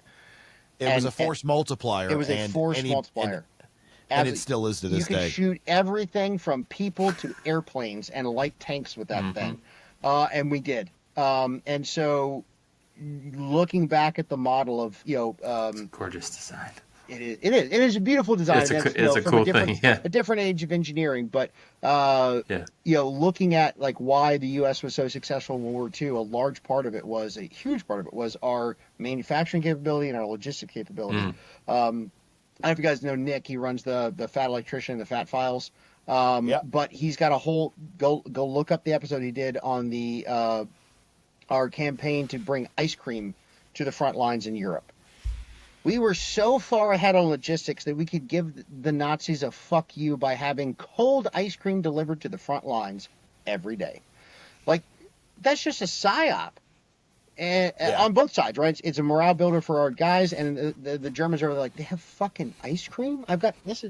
What? I have a bolt-action rifle. Like, I have a bolt-action rifle. Yeah, we have ice cream. What's up?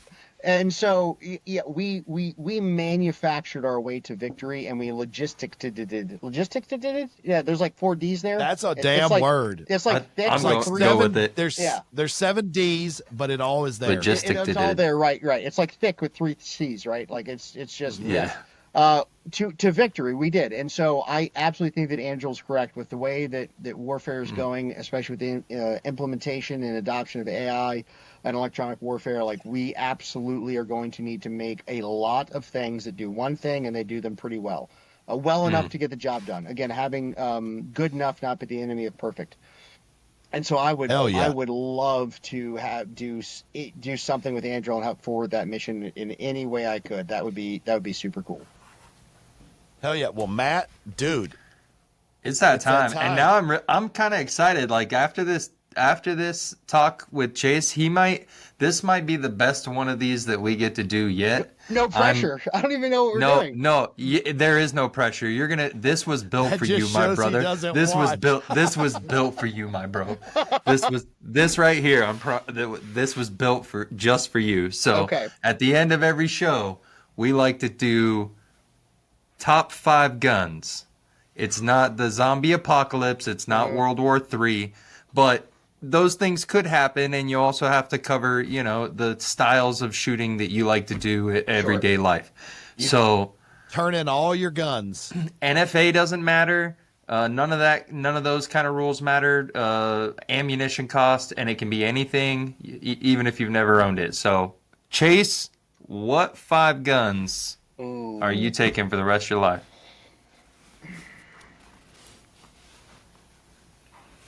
All right. We're going to be this is going to be more of a psychological insight to me probably than anything else. I'm going to start. That's why I'm excited. I'm going to start real boring, right? We're going to go with the Glock 19. Comped, optic, light. I don't care, right? Like, it's going to be a reliable optic. It's going to be a reliable light. It's either. I'm sorry. You know what? If I have to take it for the rest of my life, I'm going to change that answer. It's going to be a threaded barrel, because I'm going to have the ability to suppress, not suppress. And you could still run a comp. And you could still run a comp. You could run a threaded comp on there if you want to, because I'm assuming this allows for a little bit of accessories on the side.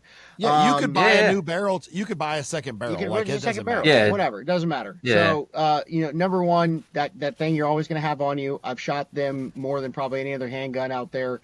I know everyone's going to, there's lots of right answers in that. That's just the one that it works well for me. For me, it's Gen That's 4. the most popular. Hey, Gen 4, I know Gen 3 is most relevant. Gen 4 Glocks, just they work for me. So that's going to be my number one. Number two is going to be a 10.5 300 blackout. I love that round.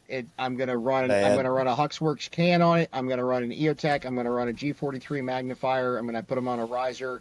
I'm going to run an Alpha from TACCOM, which is the ballistic compensation device. It's essentially a ballistic computer. It's not a ballistic computer technically. It's Here a he goes. ballistic compensation device. He's nerding I'm nerding out out. on us. Sorry.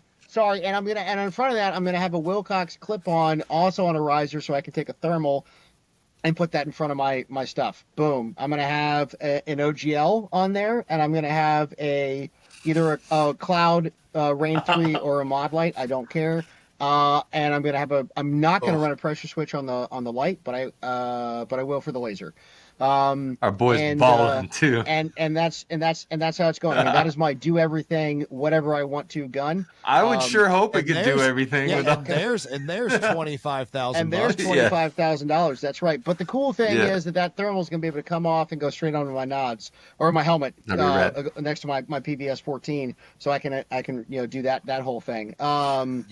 And so I'm pretty well set up just with those two. After that, I know the Marine Corps got rid of it, but it's got a place in my heart. I'm gonna go with an M249. I'm gonna go with the parasol setup, suppressed, of course, but I'm gonna pick a mount that is going to actually allow me to take that suppressor off sometimes, because those things, I don't care who made the damn can, it's gonna cook on there at some point, and they're really, really hard to get off, and it's annoying. And I'm gonna have a spare barrel for that thing, and I'm gonna run a bunch of nut sacks, which to the uninitiated are 100-round fabric drums or pouches that hold 100 rounds instead of 200-round box drums, because those things are really annoying and they're big and bulky and they get in my way. And I'm going to put He's talking about nut sacks, guys. They're talking really about them big nut and bulky sacks, baby. in his way. I'm just having nut sacks. Push them all to over. the side.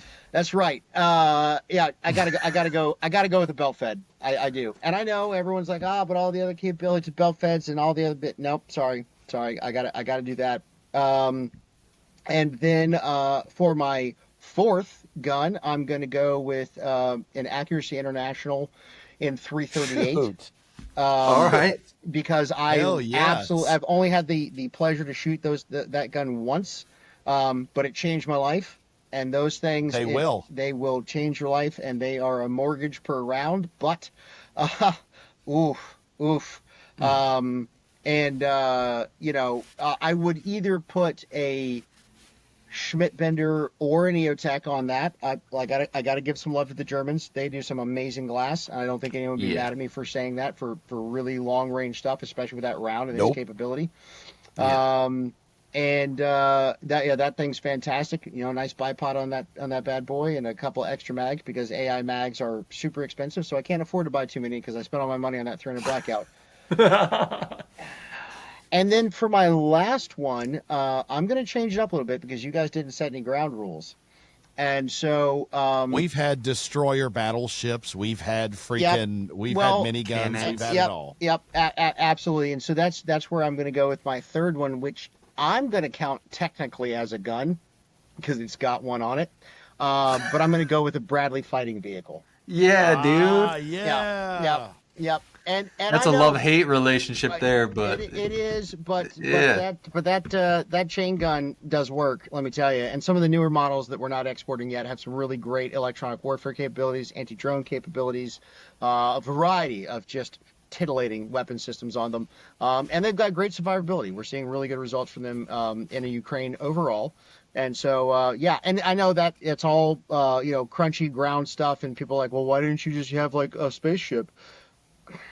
Hey, my heart is in the ground combat game, and so that's probably where I'm going to stay, and do my thing. But yeah, I think that would do me pretty well overall. Now, don't get me wrong, my Bradley's going to have like Starlink and I'm gonna get a grill I can pull out the back, right? And I'm gonna have like a nice like Fucking Blackstone. oh, bro, yeah, I'm gonna have like a little air mattress and shit in there, because like All right. I only got a couple of friends, so like I don't need all those extra fucking seats. If I win the Thursdays, lottery, Taco Tuesdays. I'll set you up in a Bradley you can go overlanding with. Yeah, it'll be exactly. it'll be a good time. It's like an Yeah. overlanding, but Bradley. Yeah. We're gonna have like Heck a yeah. little, have a little mini bar that falls down on the side.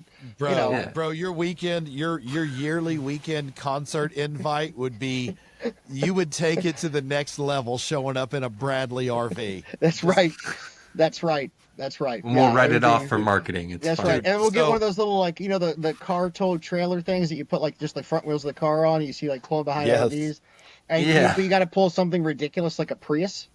So you show up with a Bradley and a Prius, and you're like, what? And you're like, I think it's great gas mileage. I'm just saying. Oh yeah, hell yeah, hell yeah.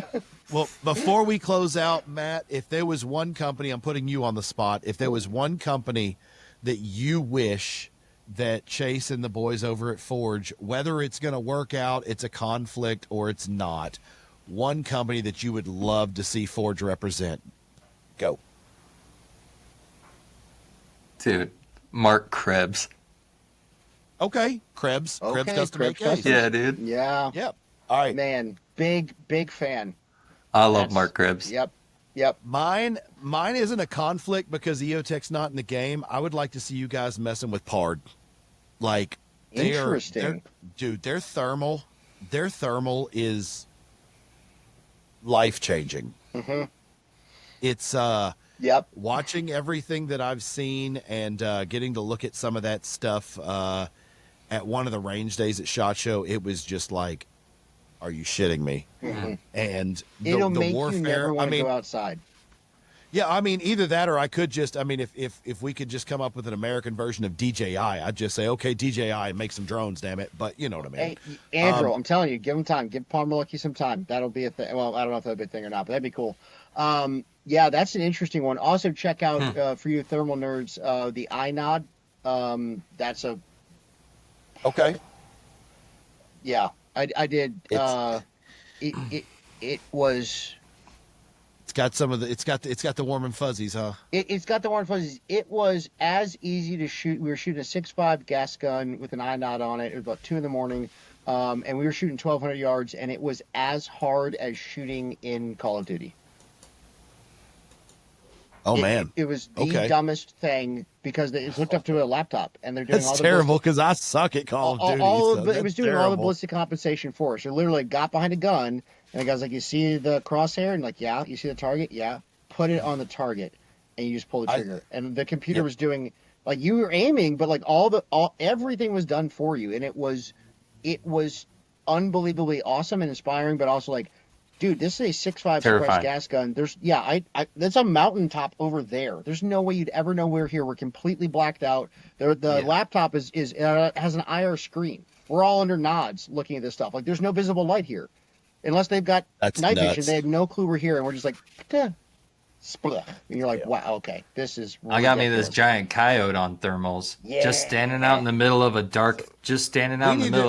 black We need field. to come out and we need to get all the things and we need to arrange something and we all just need to find a night hunt that we can all go do and have some fun. And bro, I go right now. We'll call him on the phone. We need to make something happen. We do. Yeah. We do. We need to make something happen. We can shoot And dogs in the dark. And we'll do it for content. We can do it for content. It can be business.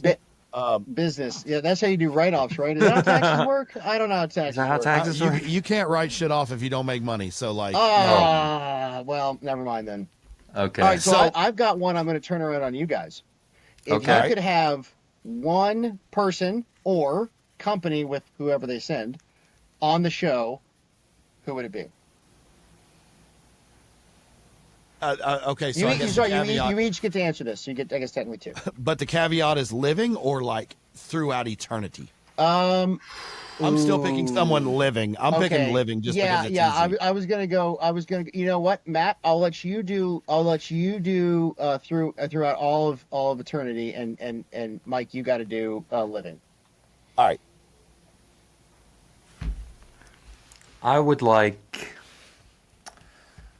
I'd like to have 2 guest appearances I want to sit down and talk with Stoner and Kalashnikov in the same Ooh, podcast. oh, that would be epic. That'd be Yeah. a Yeah, good one. That that's would a be a good good one. one. Hmm. Man, I think mine is still to this day, and I'm going to call it out, and he's never going to see it anyway, so it doesn't matter. But I'm still going to call it out. My same answer as what you interviewed me on the Gundies. I want Sean Ryan, and the reason I want Sean Ryan is the group guys are making a habit of having other guys on and telling their stories and talking about everything that went through and all that. But I don't think Sean's completely got to have a sit down and divulge all of his things. He kind of peeled back a layer or two in Rogan, but I would love to just have him on Nobody's asked him, yeah. and just like, hey, why don't you get the same treatment you're asking of your guests? And I would just be, not that I think I could just destroy him or just shed some new light. Like, I would just be honored to be the interviewer and hear those stories. I mean, it would either be him or Rogan just because it's our field, and just the knowledge that they would subliminally drop us Yeah. along the way would just, I mean, it would just Yeah, pay itself. that'd be It good would just chat. pay itself so much. I mean, That'd just be cool. internally. So yeah. Well, So- I can't help with Stoner Kalashnikov, but you know what? Sean's not dead, and that means it's still a possibility. Hell yeah. Yeah, well, yeah. You So never and know, I, right? and again, I'll say it again like I did at the Gundies. I know where he lives. I drove past his house. I'm going to take my kid trick or treating in a there. non-creepy and non-legally binding way. I know where he lives. Yes, yes, exactly. So guys, we have made it to the end of the show. We do want to thank Chase from Forge for coming on. Dropping some knowledge, hanging with us, just being completely upfront and honest and opening up to us. And like always, there's always room for some 2A advice. And my 2A advice doesn't change, but I do want to ask you guys for some advice as well. So my 2A advice for everyone listening right now is, again, you don't have to be a lawyer. You don't have to be picketing on Capitol Hill. You don't have to be trying to change those laws like all of the great people that are doing that. You just have a civic duty, if you love the Second Amendment and you love everything it stands for, to take a new person shooting. Just take someone out that's never shot before, show them the fun, show them the camaraderie, set them up for success, not for failure. Let them shoot things that are comfortable and to gain some confidence, and see what you can't cultivate within them. So that's my advice. Matt's, what's yours? Honestly, let's try and get rid of some brand biases. Quit listening to that telephone game on social media of stuff getting repeated over and over again until you just hate a company. Having fewer manufacturers in this space is not a good thing. So do everything you can to support those around you. And when you have a good interaction, you have a good product, tell people about it. Hey, this has been really good to me. The people were great. The product is great. So Yeah. Chase, what's your 2A advice? Ooh, those are hard to follow. Those were very solid, guys. But there's no wrong answer. That's the best good. part. Oh, good. yeah, as long as it's broad, Yeah, unlike the rest of life, there's no wrong answer. I appreciate that. I'm gonna say value yourself and your life enough to invest in your own education about where this entire thing that we call 2A came from. So we now have a very removed idea and view of what the Second Amendment is and where it came from. Naturally, it's been hundreds of years, and we get that. But going back and taking a little bit of time to read about how all this started and the guys who, less about the guys who started, that's interesting, but why they did it and what they were thinking at the time it will teach you two things. At least it's taught me two things. One is how far we've fallen from the initial intent, but also they laid the groundwork to get there, which means they laid the pathway to get back. And so Yep. if we know problems are not insurmountable when you can see the step-by-step process to get there, no matter how hard it may be. And so I think that individual education of taking that time, and it's not all that much time. You could probably do it in about a week if you really, put your mind to it. Not like a full week. I mean, like an hour here, an hour there, of reading some of the Federalist Papers, reading some of the foundational documents, reading some of those guys' journals, and just getting back to like, oh, this is who we used to be. And we've come a long way, but there is a way to get back, and the value that it will bring everyone in the nation, because we export that value. Don't think for a second that the rest of the world isn't looking and watching, right? Yeah. And so like what we are able to embody and enact here is inspiration to people everywhere else. And so educating ourselves on how we can better embody those principles. It'll help out long term. It's a long term game, man. This is chess, not checkers. But Hell yeah. you're worth it. Oh gosh Hell yeah. darn it, you're worth it. Oh, All right, oh, well, shucks. guys, we have reached the end.